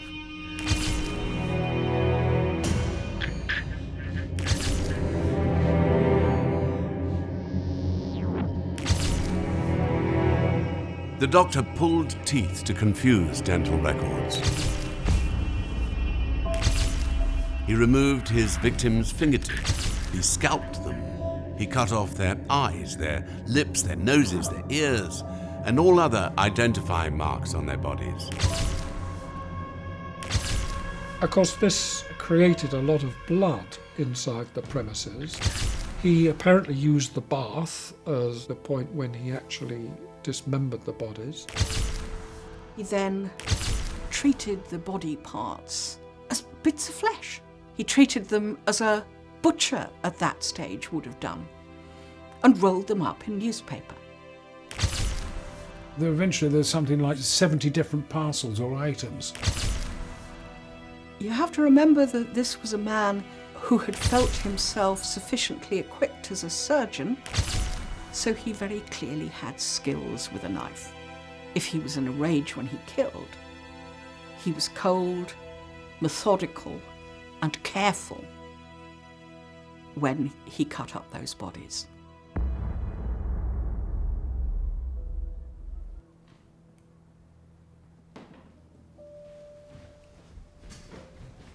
Thank you again, Mrs. Hampshire. We have the decorators in tomorrow. You see, we need it. Mrs. Ruxton not home? No. Blackpool still, with her sisters. I was wearing this when I cut my hand. I think the memory has quite spoiled it for me. Your Herbert and I are a similar build, I think. Oh no, Dr. Ruxton, that's too much. I insist. Now, the waistcoat especially is in a bad state. I can have it cleaned? No, it's the least we can do. Oh, such lovely material. Now, are you sure you will cope with all this on your own? Mary is on holiday. Of course. She works so very hard. She is a good girl. I'd planned to do it myself, of course, but, well, opening a can of fruit. You must be more careful, Doctor. Now, just point me towards the hot water and I'll get cracking. The stairs were filthy, the rugs soaking wet. In the yard, Mrs. Hampshire found carpets, towels, and a shirt, all soaked in blood. An attempt had been made to burn them. Mrs. Hampshire swept and scrubbed. She couldn't get the carpets clean, nor could she remove the dingy yellow stain that ringed the bath. But she didn't suspect foul play. I don't think you can blame Mrs. Hampshire, who wasn't familiar with the house, for not realising that she was helping clear up a murder scene. You wouldn't think of it. This was your doctor. Doctors don't do things like that. Because she is not his regular cleaner, she won't know what is awry in the house, or things which, like the bath being discoloured. It's not something that she would know. Doctor? I'll be off now. Doctor?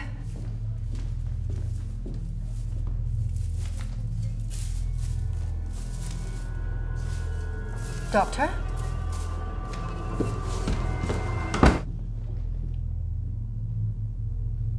I'll be off now. That's fine, Mrs. Hunter. Thank you.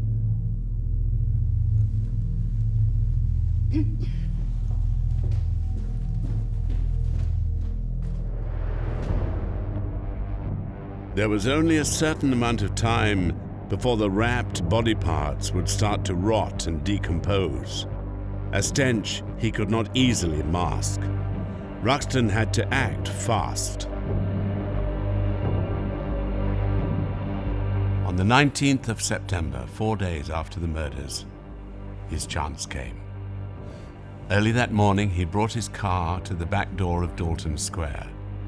He carried the packages down from the top of the house, one by one.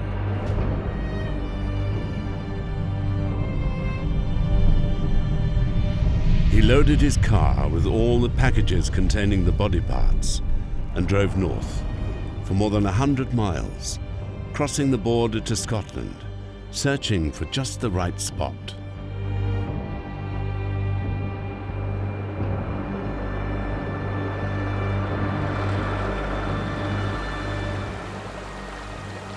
He came to a bridge at a place called Gardenholm Lynn.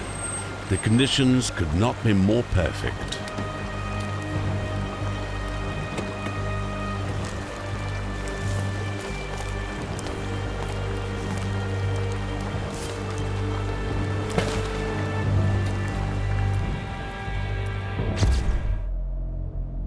In the days that followed the murders of Isabella and Mary Ann, Buck Ruxton maintained a semblance of normality. He took his children to school. He saw his patients in the afternoon, and he carried on the fiction of decorators coming to refurbish the house. Ruxton told friends and patients different things about the absence of Isabella and Mary. To some, he said Isabella had gone to Blackpool. To others, it was Scotland or London. You have to remember that murder is the rarest crime. So why would you automatically think a murder has happened in your midst? People in Lancaster might have thought, well, it's impossible for a doctor to have been involved in a murder like this. This is a woman who's frequently gone away. So why are you going to inquire?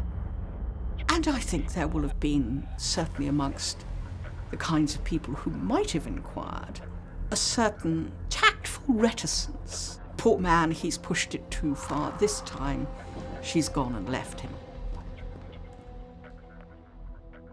He dissuaded Mary's concerned parents from going to the police. He claimed the young woman was pregnant, or had eloped with a laundry boy, or that she and Isabella had robbed him before running off together. Ruxton's actions were hard to understand. Seemingly acting without thought, he went to the police himself and explained that his wife and maid were both missing.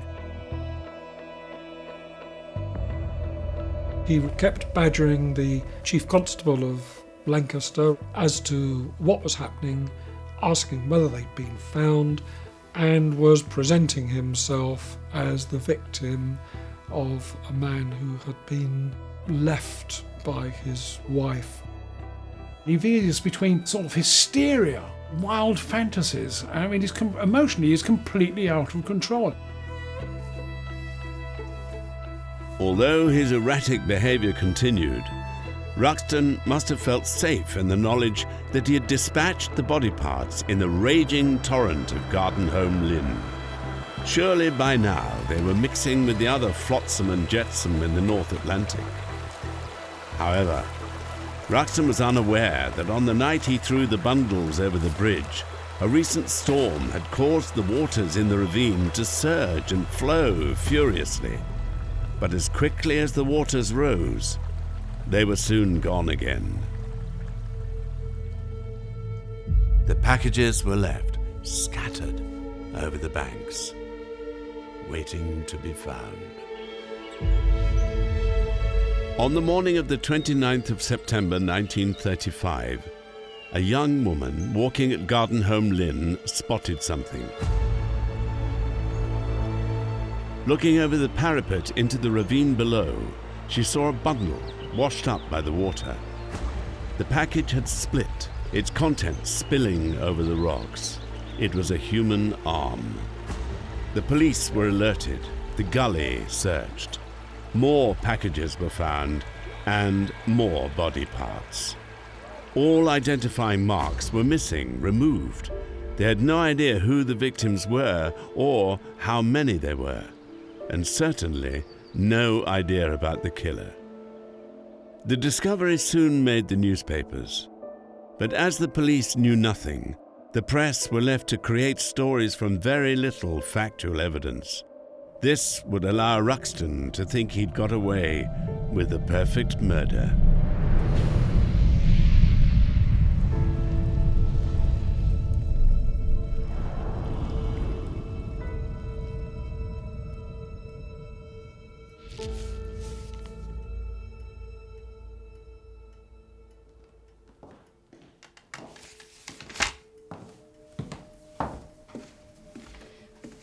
Here you are, Doctor. Thank you, Mrs. Hampshire. Please, sit. No, Doctor, I couldn't. I insist.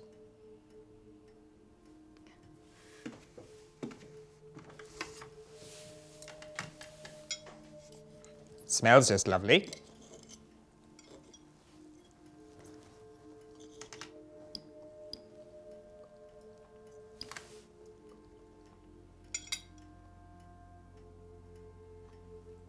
Did you read it? It's dreadful, isn't it? Medical experts declare that the bodies are those of a woman aged about 30 and a man aged about 50. What kind of a person would remove people's skin like that? As a medical man, it is just meat. You have to keep telling yourself that.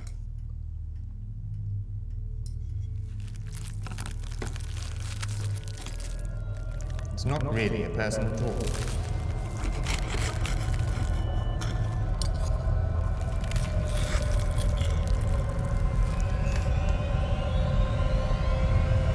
Mrs. Hampshire? Yes. Everything all right? Will you excuse me, Doctor? I completely forgot. I need to check on Herbert. Of course. Do give him my best.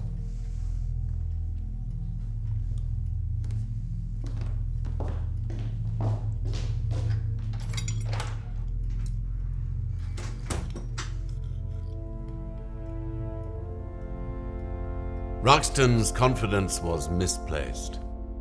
The remains were examined in the anatomy department of the University of Edinburgh.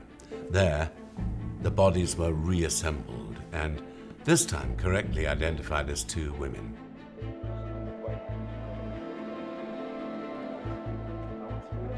Today, DNA gives us the answer. That clearly did not exist in the 1930s. Indeed, even identifying blood as human was difficult. What the forensic scientists were faced with was quite literally a jigsaw. They didn't know who they were. They did know that one was a woman in her 40s, the other was a woman in her late teens or early 20s. One other thing that the pathologist and the medical expert realised was that they hadn't been cut off with an axe or a saw. Each part had been disarticulated, and that wouldn't have been possible unless somebody had had medical knowledge.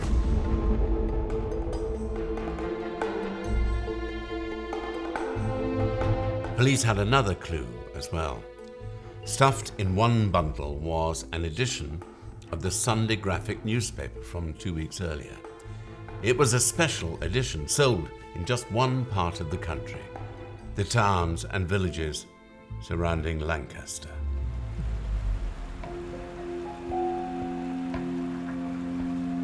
Ironically, the Sunday Graphic was almost certainly got in for Isabella's tastes and Mary Jane's tastes. It's not the title that you would expect Buck Ruxton to read. The title says it all, Sunday Graphic. Scotland Yard went round to the headquarters of the Sunday Graphic and spoke to the circulation manager, and he said what they called the slip edition involving the Morecambe Carnival. There was 3,700 copies printed. Now, the Sunday Graphic was also not one of the leading national titles. So it was easy enough to find the subscribers and to follow the trail. It was distributed to 19 newsagents, and the newsagent who took most copies was a firm called Merrick's, based in Lancaster.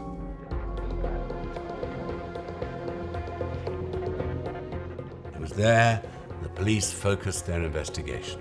They soon heard about the disappearances of Isabella Ruxton and the nanny, for Mary's parents had finally reported their missing daughter. They then identified a blouse found with the remains as one of Mary's. The woolen rompers found wrapped around one of the heads were soon traced to the Ruxton household as well.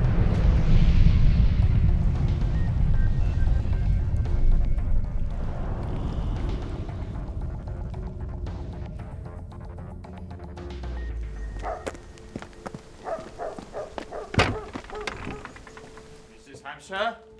Mrs. Hampshire? Dr. Ruxton. The suit. Mrs. Hampshire, this. My suit. You still have it? It's upstairs. What have you done with it? Well, are you all right? What have you done with it? I've cleaned it. You still have it. You must do something with it. What do you mean? Do something. Get it out of the way. Burn it. Burn it. Burn it? You must burn it. Yeah. Mrs. Hampshire, you must burn it. Promise me you will burn it, yes? All right, Doctor.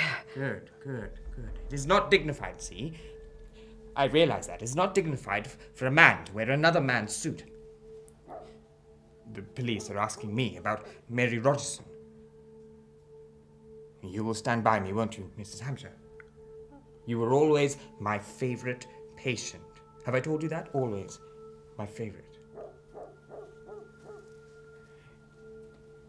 You will not go to the police. No. Of course not, Doctor.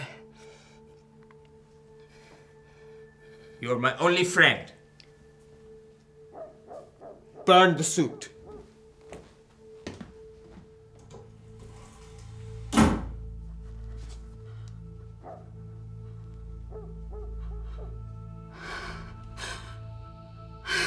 Right from the beginning, knowing what they have seen and know what they have heard, he is number one suspect.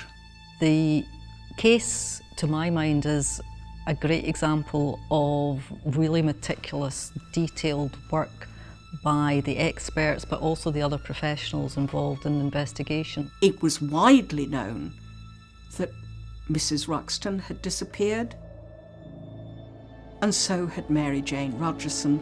All of a sudden, the disappearance becomes extremely sinister. But Ruxton realised that his arrest was going to be inevitable, and he made every effort to protest his innocence. The police were gathering more and more evidence, all of which pointed to Ruxton. Saturday, the 12th of October 1935, was his last day of freedom.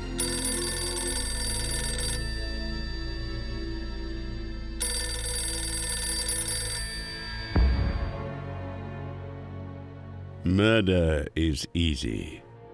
It's the body that's the problem. This was the issue faced by Buck Ruxton. The small mistakes he made were enough for his whole story to begin to unravel. Murderers will never learn, though. 14 years after the deaths of Isabella and Mary Jane, another body was being hacked out by a different killer, who then faced the same problem as Ruxton. Warren Street in the centre of London was the home of the used car trade in the city. It was a cutthroat business, and anyone uninitiated in the motor trade could find themselves driving away in a vehicle which may not get them past the suburbs. In 1949, one of the dealers who operated there went missing. His name was Stan the Spiv Setti. 2 weeks after he disappeared, a dismembered body was found half submerged in mud at the Essex marshlands. Headless and rotting, the body was almost unidentifiable. But advances in fingerprint technology meant a print could still be lifted from the sagging, waterlogged skin. Having identified Seti, the investigation picked up and a suspect was tracked from marked money known to have belonged to him. It was a man known as Donald Hume, a shady business associate of Seti.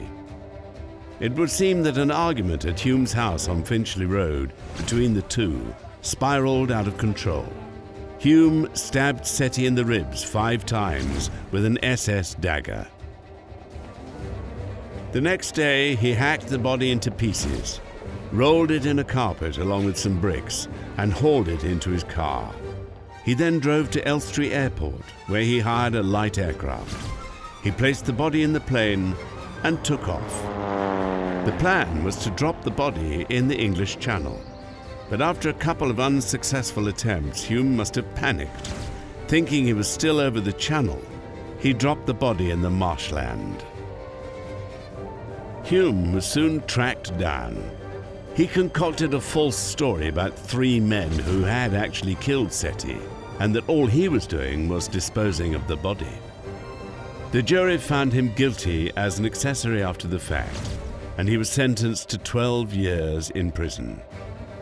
Getting out after serving only 8, he took advantage of the double jeopardy law and sold his story to the Sunday Pictorial, pronouncing, "I, Donald Hume, do hereby confess to the Sunday Pictorial that on the night of October the 4th, 1949, I murdered Stanley Seti in my flat in Finchley Road, London."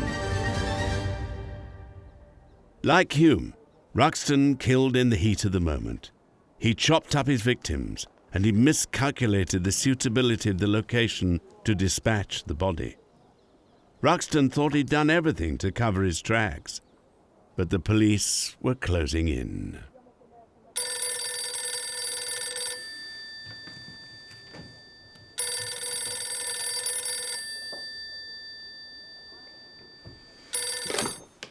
Dr. Ruxton. Good afternoon, Doctor. This is Captain Van. Yes, Captain. Yes, of course. I was just dealing with a patient. I apologize.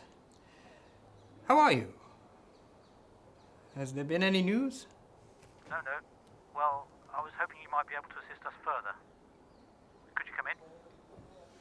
To the police station? This afternoon. I have some appointments, actually. Several. This evening, then? I work rather late. So do we. 9:30? 9:30? Yes, that would be fine. We'll send a car.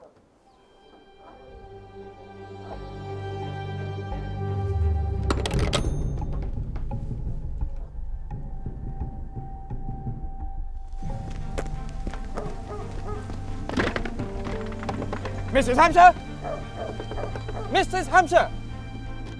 Are you there? Have you got the soup?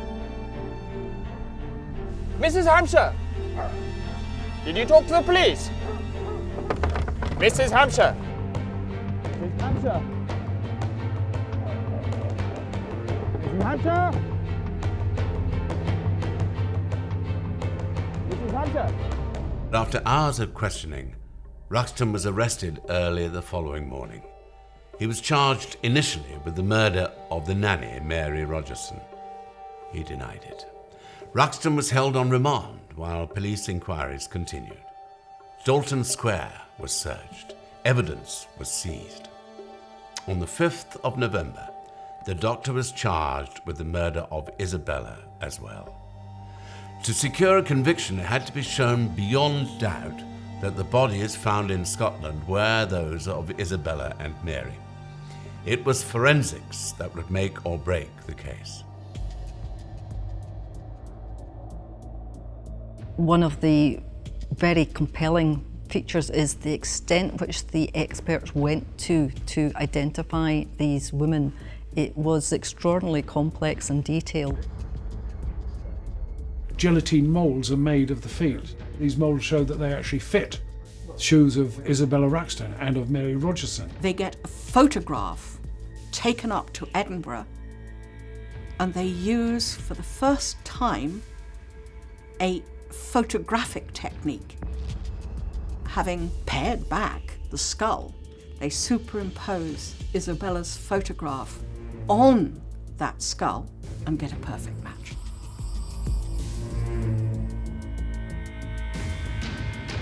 They could trace the profile of the bones of the skull, which completely matched the facial features that had been taken of her in real life. They use not just the photographic recognition, they use maggot and insect evidence, because they can use that to work out how long the bodies have been there. When we have a dead body, then insects will land on that body within particular periods of time. So a forensic entomologist will look at the samples of all the different insects around a body and will see what stage of their development they are, so that they can put a potential time interval between when these insects landed on the body and when the body was found. If it had just been one thing, you'd have found it difficult to convince the jury. So all these small bits of forensics, cutting-edge forensics, are used.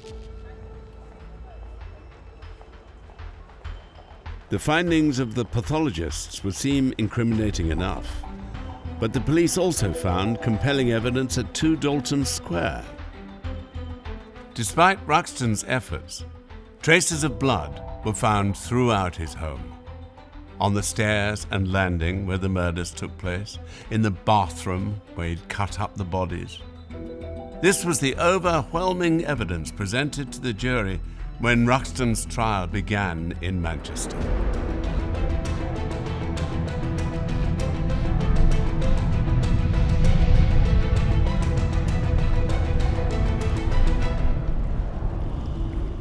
The forensic evidence was really important in securing the conviction, not least because it was so key in identifying who the 2 victims were and thereby linking it back to Dr. Ruxton.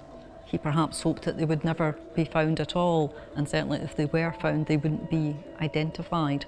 It just emphasises how positive the work was done by all the professionals involved to get that identification and to gather the forensic evidence. It's cutting-edge technology, and it's something that Buck Ruxton could not possibly have expected or anticipated. For all the medical knowledge that Buck Ruxton had exhibited in dismembering the bodies was brought to justice by the better medical knowledge of the medical experts up in Edinburgh. Buck Ruxton continued to deny the charges and maintained his innocence throughout the trial. But with Mrs. Hampshire's testimony and the evidence from other witnesses and forensic experts, the case was too strong. After 11 days of evidence, the jury found him guilty. Ruxton was sentenced to death and hanged at Strangeways Prison in Manchester on the 12th of May, 1936. Crowds gathered around awaiting news of Ruxton's death. But there were also protests, not against the execution of Ruxton per se, but against the death penalty as a legitimate form of punishment. Days later, a newspaper published what it claimed was Ruxton's confession, sealed in an envelope to be opened only in the event of his death. The doctor wrote, "I killed Mrs. Ruxton in a fit of temper, because I thought she had been with a man. I was mad at the time. Mary Rogerson was present at the time. I had to kill her." All the pretense, all the lies were stripped away at last. Behind the forensic puzzle and newspaper sensation was a familiar story of a jealous, controlling abuser who destroyed what he claimed to love.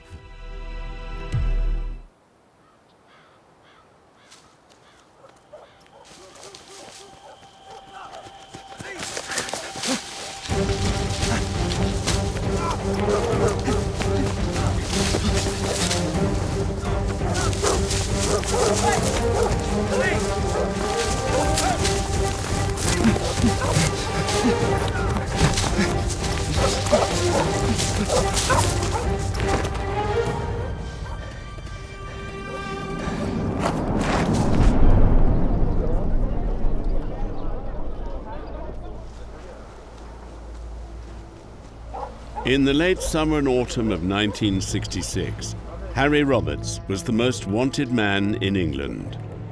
He had murdered his 3 victims on a suburban London street in broad daylight. The manhunt to find him was one of the largest in British history. His vicious crime shook the nation. England was celebrating an historic victory in the World Cup, but away from the football field, the country was troubled. Reforming Home Secretary Roy Jenkins hoped to build what he called a civilized society.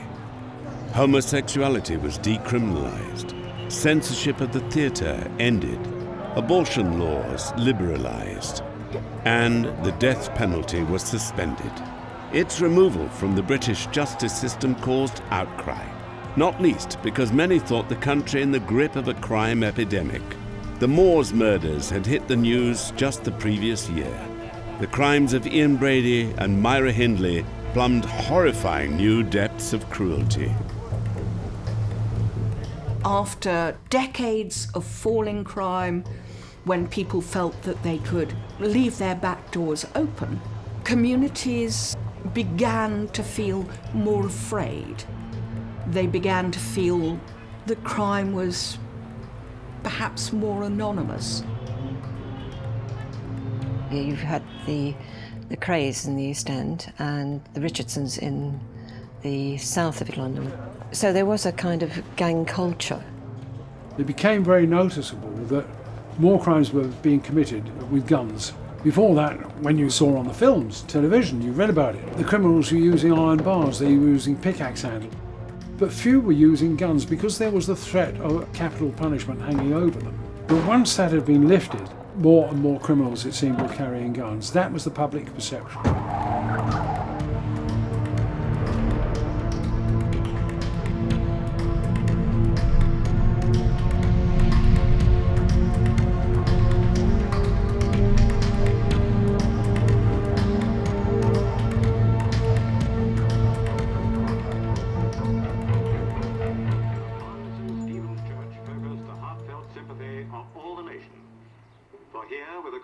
Of police and relatives was held a funeral service of the 3 men who were shot dead, callously murdered, barely a mile. Jack says he didn't turn up. They were protecting the public in the execution. Where have you been? That stark official phrase. I asked my boss for a favour to get you that interview.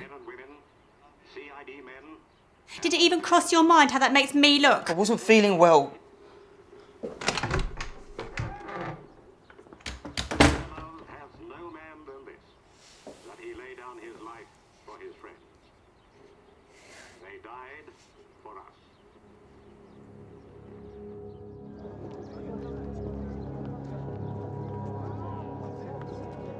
Fueled by the slump in the economy, unemployment was an affliction which affected everyone in all parts of the country, a factor which boosted the rate of crime.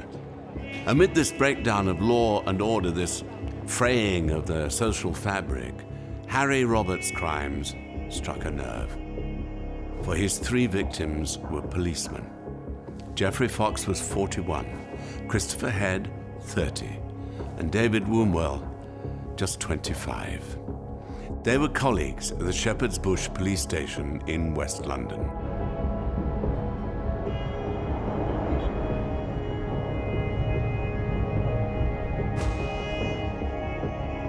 Jeff Fox was one of the characters of the police station. He'd served all his police service there, so he knew everybody. A walking computer. He recognised all the criminals. And he was a local man. Chris Head, he was from Devon. I didn't know him so well because he'd only recently come over from Hammersmith, but a very nice guy. Dave Woolmore was a much younger man, and he was also a temporary detective, so he'd been selected for that. A very smart, personable, really nice young man. On the morning of August the 12th, 1966, the 3 men reported for their shift as normal. Fox was the driver, Head kept watch for anything suspicious, and Wombwell was the operator responsible for the car's log and radio. Shortly after 3 p.m, they spotted something. A shabby, standard Vanguard estate. Its paint was scuffed. Its exhaust pipe hung loose. Inside were 3 men. Why the policeman decided to follow Harry Roberts and his crew is unknown. Perhaps the rundown car caught their eye. Perhaps they recognized one of the men inside. Or perhaps it was just an instinct for trouble.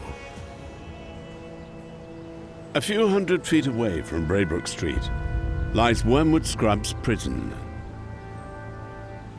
Sort of place there that sometimes on the outskirts or perimeter of prisons, sometimes criminals do get up to tricks. Frequently escapes were attempted from the prison by persons waiting outside in getaway cars. Head had been told that there had been some sort of suspicious behaviour in the area. If I put my police hat on, I would say that location, they're by the prison. Scruffy old standard Vanguard vehicle. 3 men, 3 o'clock in the afternoon on a sunny summer's afternoon. It's a suspicious scenario.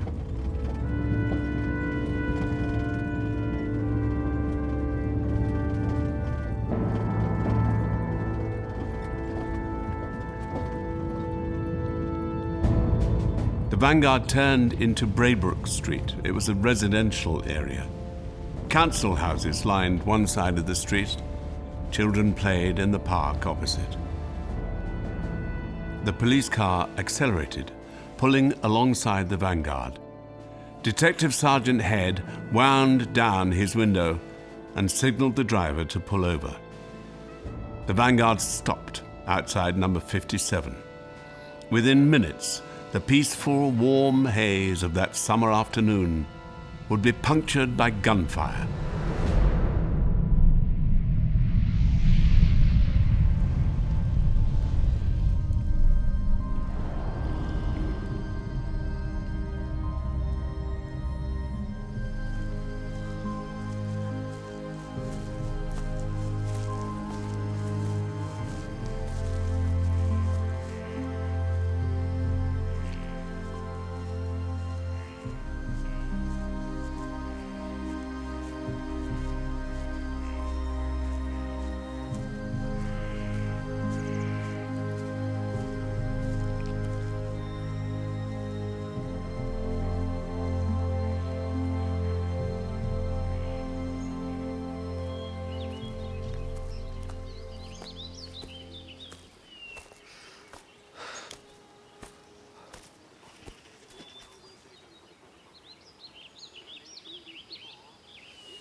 Harry Roberts. He has a mother, and she, though greatly distressed, broadcast this appeal. I ask you from the bottom of my heart to come into the open and give yourself up. Hello? If you make an appointment with me, I will come with you. Please do as I ask you, before there's any more bloodshed. Somebody there?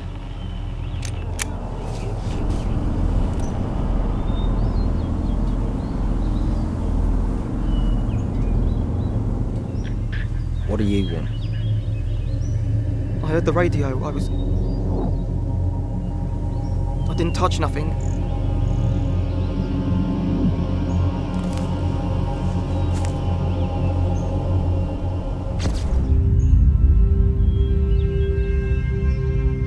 I didn't know somebody lived here. I live in the village, in Thorley. I'm not look familiar to you. I don't meet many people. It's just me and my mum really, and well, she ain't around all that much, so... You don't read newspapers? No. Not even look at them? I ain't lying. I can't. Can't what? Read newspapers, or anything. I can't read.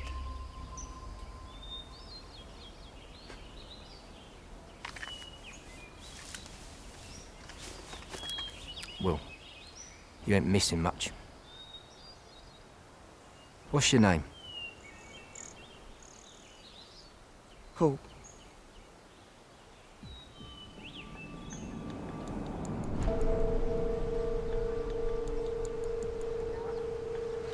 Roberts was born in Wanstead, Essex in 1936. It was here he spent the formative years of his life. His parents ran a pub called the George. At the age of 5, he was separated from his mother and father. During the war, with the Blitz taking its toll, Roberts was relocated for his own safety to a small Monmouthshire village where he lived with the Minus family.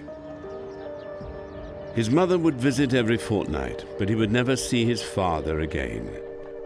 He seemed to excel in the local school, gaining good reports. After the war, he relocated back to London, where he attended a Roman Catholic boarding school in the south of the city. He was soon playing truant and stealing. Aged 14, he was expelled. When he then assaulted and robbed a shopkeeper, the course of his life seemed set. But in 1956, the 19-year-old Roberts was thrown an unlikely-seeming lifeline. He was called up for national service. He joined the British Army and was deployed in Kenya and Malaya.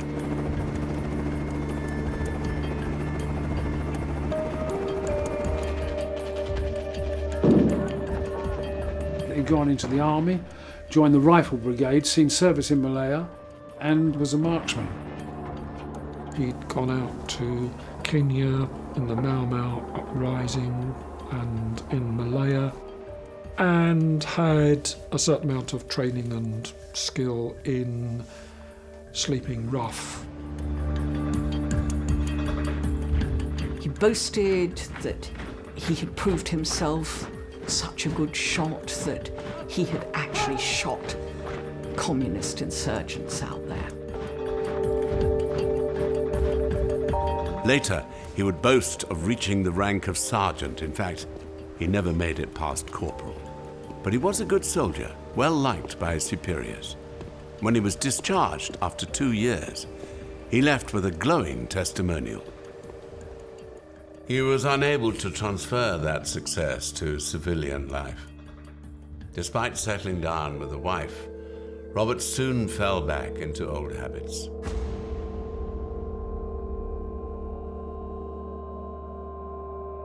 His wife undoubtedly had an idea that he wasn't completely straight and honest, that he had a criminal record. I understand from his antecedents that he was a violent man anyway, an intimidating man. He bounced between periods of employment.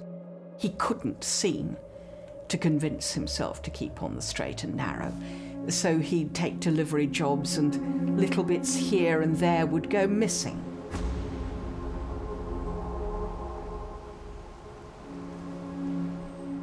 In 1959, he almost killed an elderly man during a robbery. His wife reported him. Roberts was sentenced to 7 years in prison. His marriage didn't survive. Once again, however, the world gave Roberts another chance. Prison life suited him. The order, the routine. It was almost like the army. And Roberts became a model prisoner. He took a bricklaying course and excelled. After less than 5 years in jail, he was released. He went into the building trade. It seemed he'd turned his life around. He started his own business in Bristol. For a time, it prospered. But his inexperience showed when the British economy slowed and the work dried up. In March 1966, Roberts abandoned Bristol and his business and the debts he had rapidly built up there.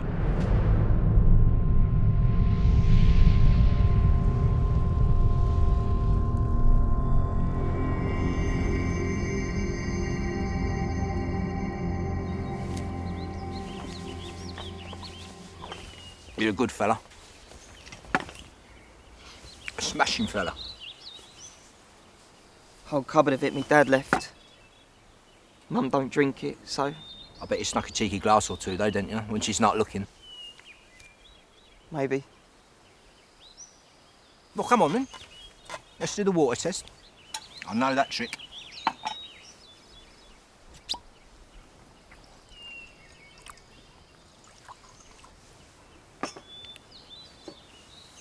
Cheers. Cheers.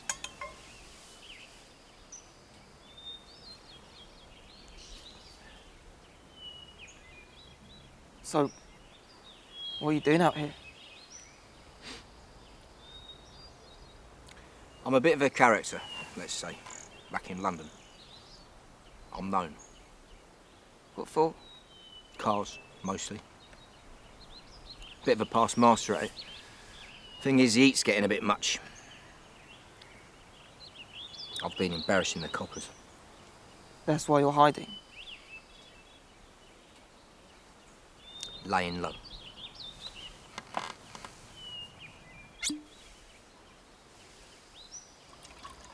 So where's your old man at?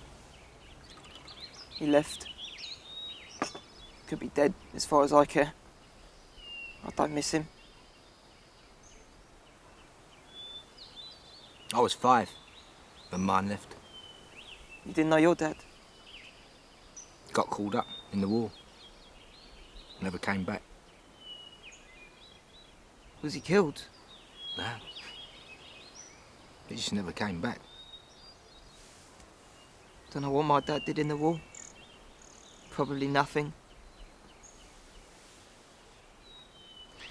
I was in the army, you know. Really? Rifle Brigade in Malaya. A jungle. Shot some commies. Cheers. Cheers.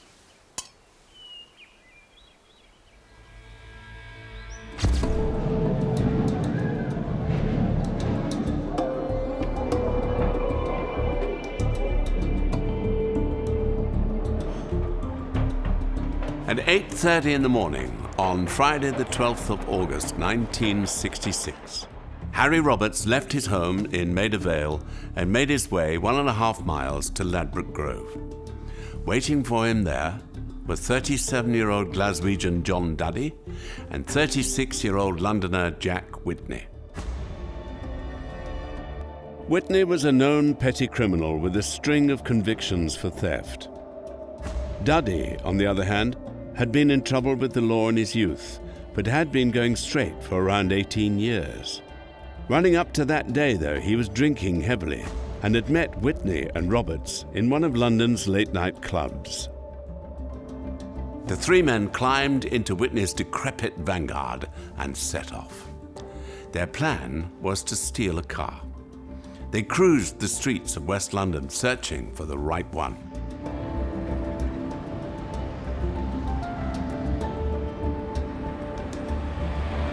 They'd already got the false plates for the car if they could pick one up. They were planning to do a robbery on possibly a business or a rent collector, but that was the intention. Harry Roberts was wearing a suit because they were going to hijack a commuter car. It would have looked better to have somebody dressed in a suit driving that kind of car. The Vanguard was driven by Whitney. Roberts was the passenger in the front, and Duddy was in the back.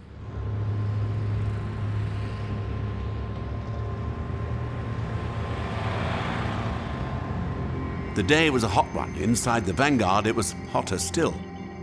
After an unsuccessful morning, all three men were glad to stop for lunch at the Clay Pigeon pub in Eastcote. They doused their frustration with pints of bitter before clambering back into the boiling car. They drove east this time towards central London.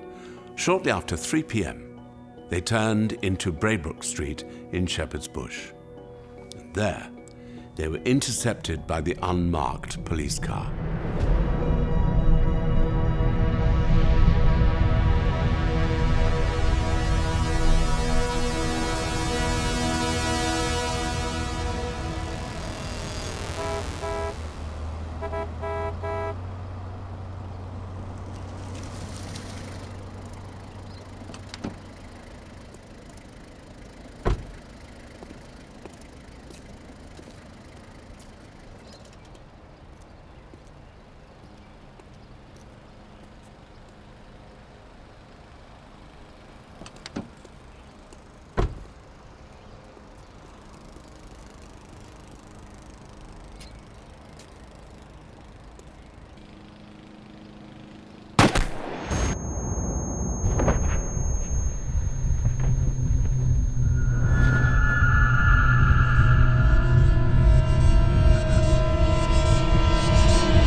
Police soon descended on the scene from all over London.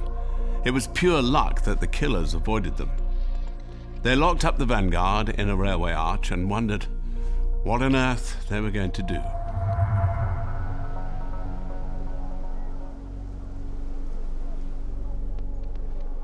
Braybrook Street had been transformed into a scene of horror. And no sooner had the police arrived, so did the public, trying to catch a glimpse of what was going on, eager to understand what kind of incident could warrant such attention. Forensic teams followed. Prints, blood samples, photographs were all taken. Witnesses gave statements, and the bodies of the 3 policemen were covered and eventually removed. As word began to spread, there was tangible shock within the policing community. All resources were used in the hunt for the culprits.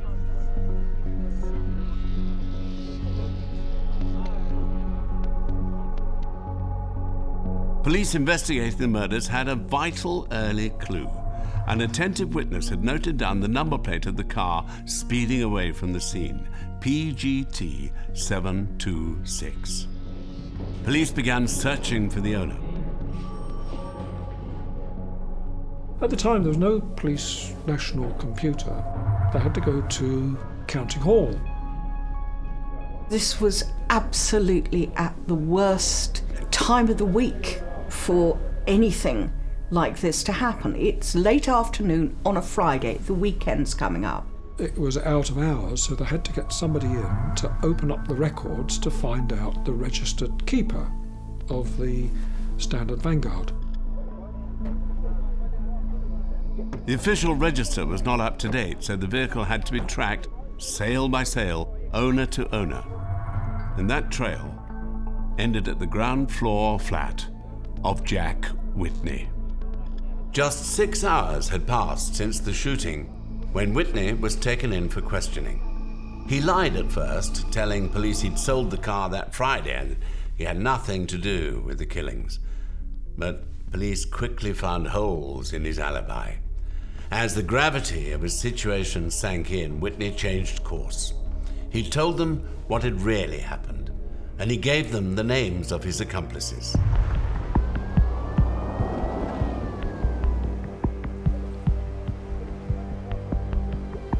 Whitney fairly well decided he was in for it. He was not going to be able to get out of this.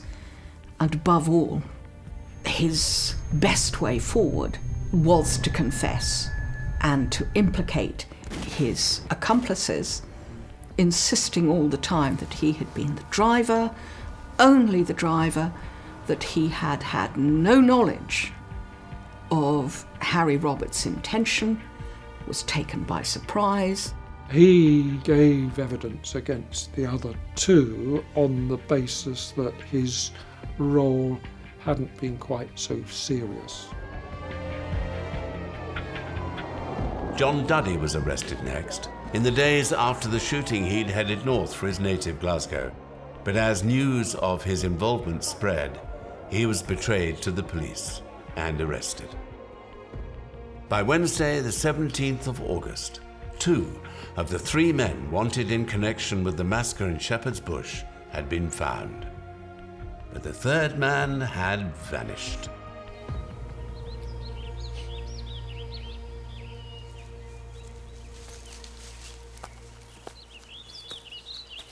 All right, you're in the paper again. I nabbed it.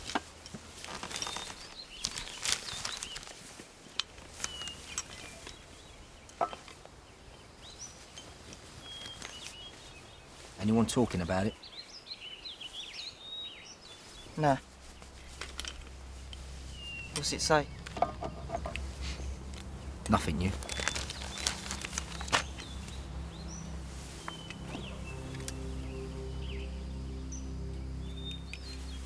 You know, I reckon you could read if you put your mind to it. I ain't got the brains for it.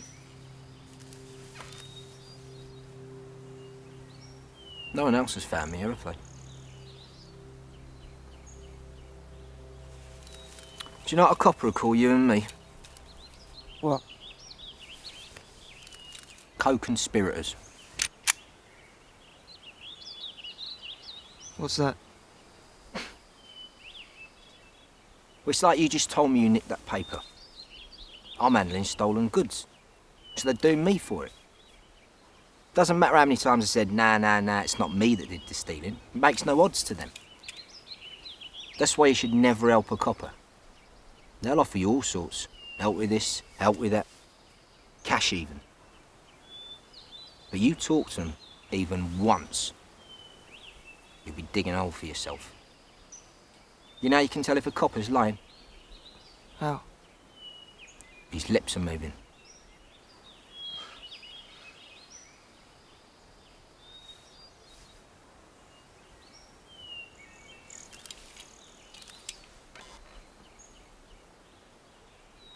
Really?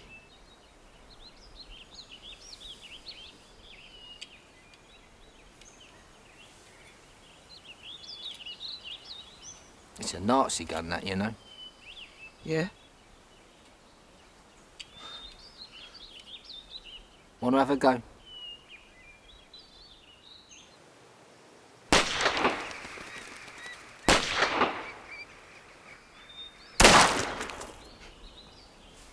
You know what? I think you got it in you, kid. Yeah? Nearly as good as me. How you fancy making some cash? Is this timber yard over at Sawbridge worth? Timber, like wood? Yeah. I checked it out the other night. They've got these machines. You can get coffee and chocolate from them, yeah? You know what I mean? I used to work in places like that. They don't empty them for ages. You just pop the lock, and out comes the cash. They might as well give it away. I should be getting back. Me mum will be getting off her shift soon. Right. Don't upset Mommy, do we?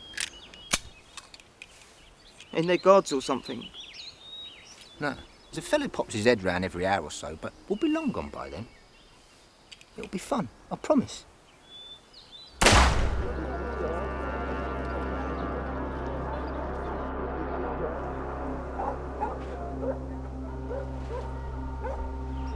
After the murders of the 3 policemen on Braybrook Street, detectives had wasted no time in the hunt for the killers. The standard vanguard used in the shooting had been found, which led to the arrest of Jack Whitney. John Duddy was the next to be arrested. But the third man, Harry Roberts, remained elusive. The biggest manhunt in police history was underway. Finding out that he'd caught a bus to Epping Forest in North London, equipped with a loaded rucksack on the Sunday after the shooting, officers searched through 6,000 acres of dense woodland. But there was no sign of him. Harry Roberts has no intention of being taken, and he starts off what has gone down as the longest manhunt in English policing history. He decided to live rough, to buy some equipment and take to the land because he was used to living rough, having been in Malaya in the army. His plan is to lie low long enough for people to, he believes, stop looking for him, give up. Then he'll emerge, try to change his appearance, try to escape. He was seen here, there and everywhere. He was seen on planes, he was seen on boats, all over the place. But this is what normally happens when the police get flooded with information. Obviously every lead was followed up, and of course probably the underworld were a bit frustrated as well because they would have been turned over a lot by the police seeking information. The first few days, of course, the media attention was very intense, and then of course the arrests followed and the developments followed, and then over nearly 3 months that same media coverage couldn't be maintained. It did go quiet for a long time, but that doesn't mean that you stop. Whether it was necessity or greed which made Roberts decide to break into a nearby factory was unknown. But he had managed to convince a local young man from the area to assist him.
How much did you get away with them? Shame your friend lost you in the dark there. Especially as he was the one carrying all the money.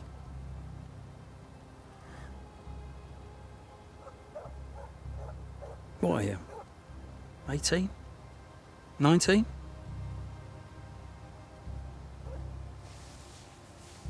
Have you had something to eat? I ain't hungry.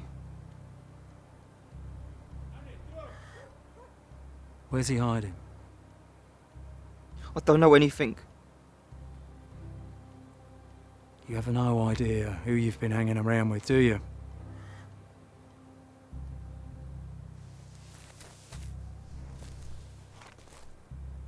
Three police officers were murdered in cold blood. Your friend was the one who pulled the trigger. He shot one of them right through the eyeball. Just leave me alone.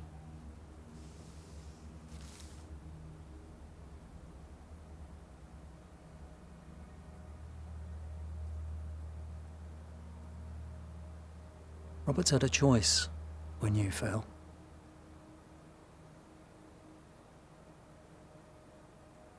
He left you.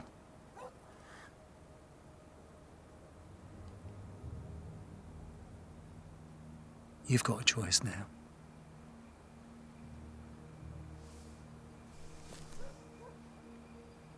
So take us to him.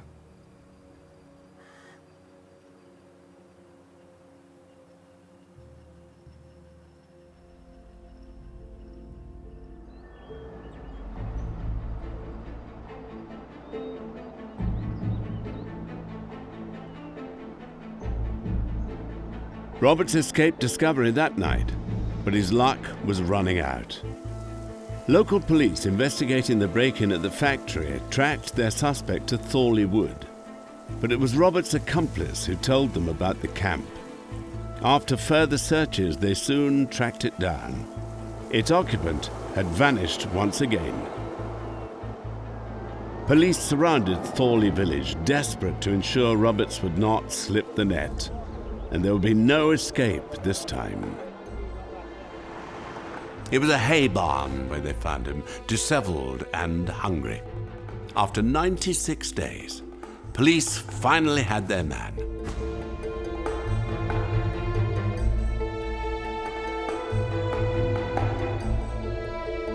He was in a sleeping bag in a barn, and he got the Luger with him that he'd used in the crime. And he just said, I'll come quietly. It's not very glamorous. It's not shootout. It's not being captured, resisting arrest in a blaze of glory. I was elated. I was very, very pleased.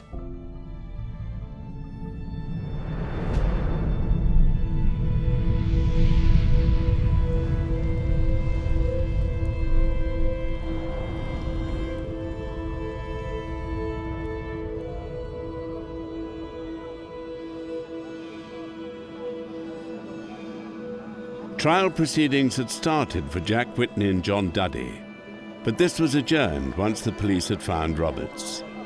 The three men could now be tried together.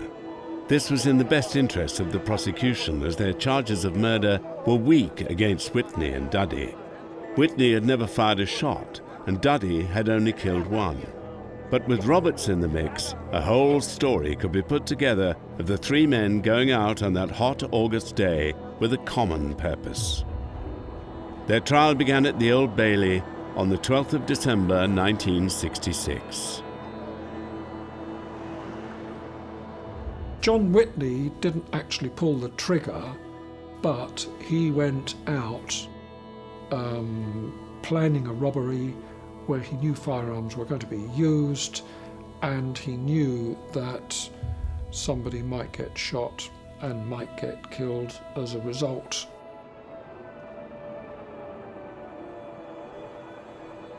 He didn't do anything to stop them. He could have driven off, but he didn't. He waited and took the other two that had done the shooting, and off they all three went together, so he was totally implicated. What is very plain is that while he is remorseful, more than anything else, he's remorseful about being caught. If he could have got away with it, he would have got away with it.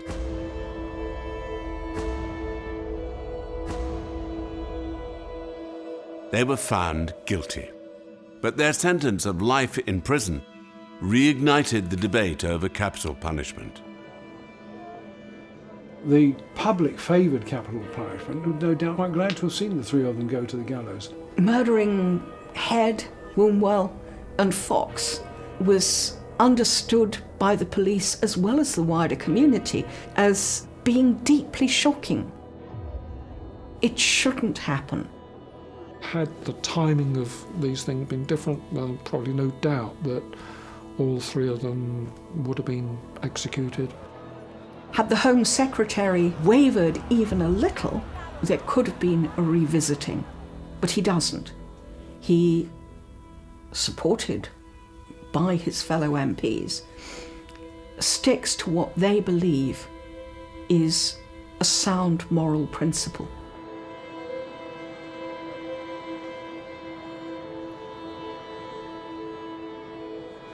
Despite public outrage, the death penalty was never reinstated in Britain.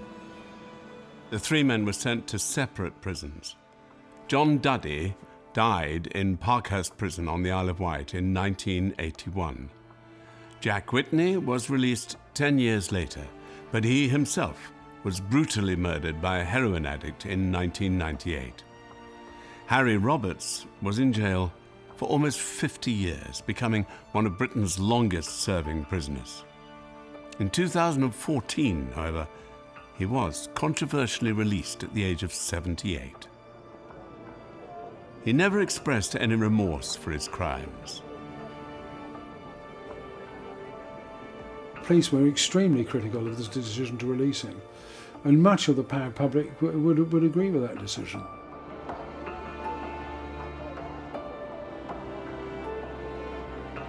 Generally, people thought that he had learned nothing. He wasn't in any way a different man. Every year, 3 or 4 of us had always drunk to the memory of the lads on the 12th of August.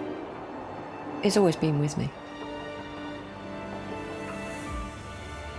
It had a huge impact on the police. They have never forgotten, never forgiven.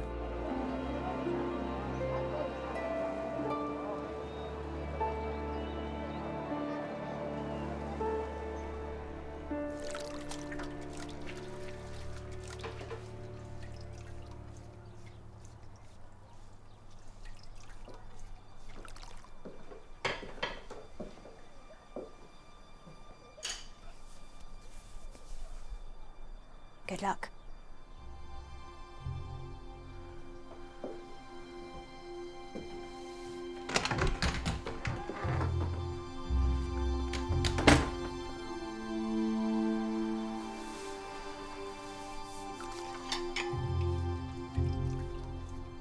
The deaths of Geoffrey Fox, Christopher Head, and David Wombwell prompted a flood of donations.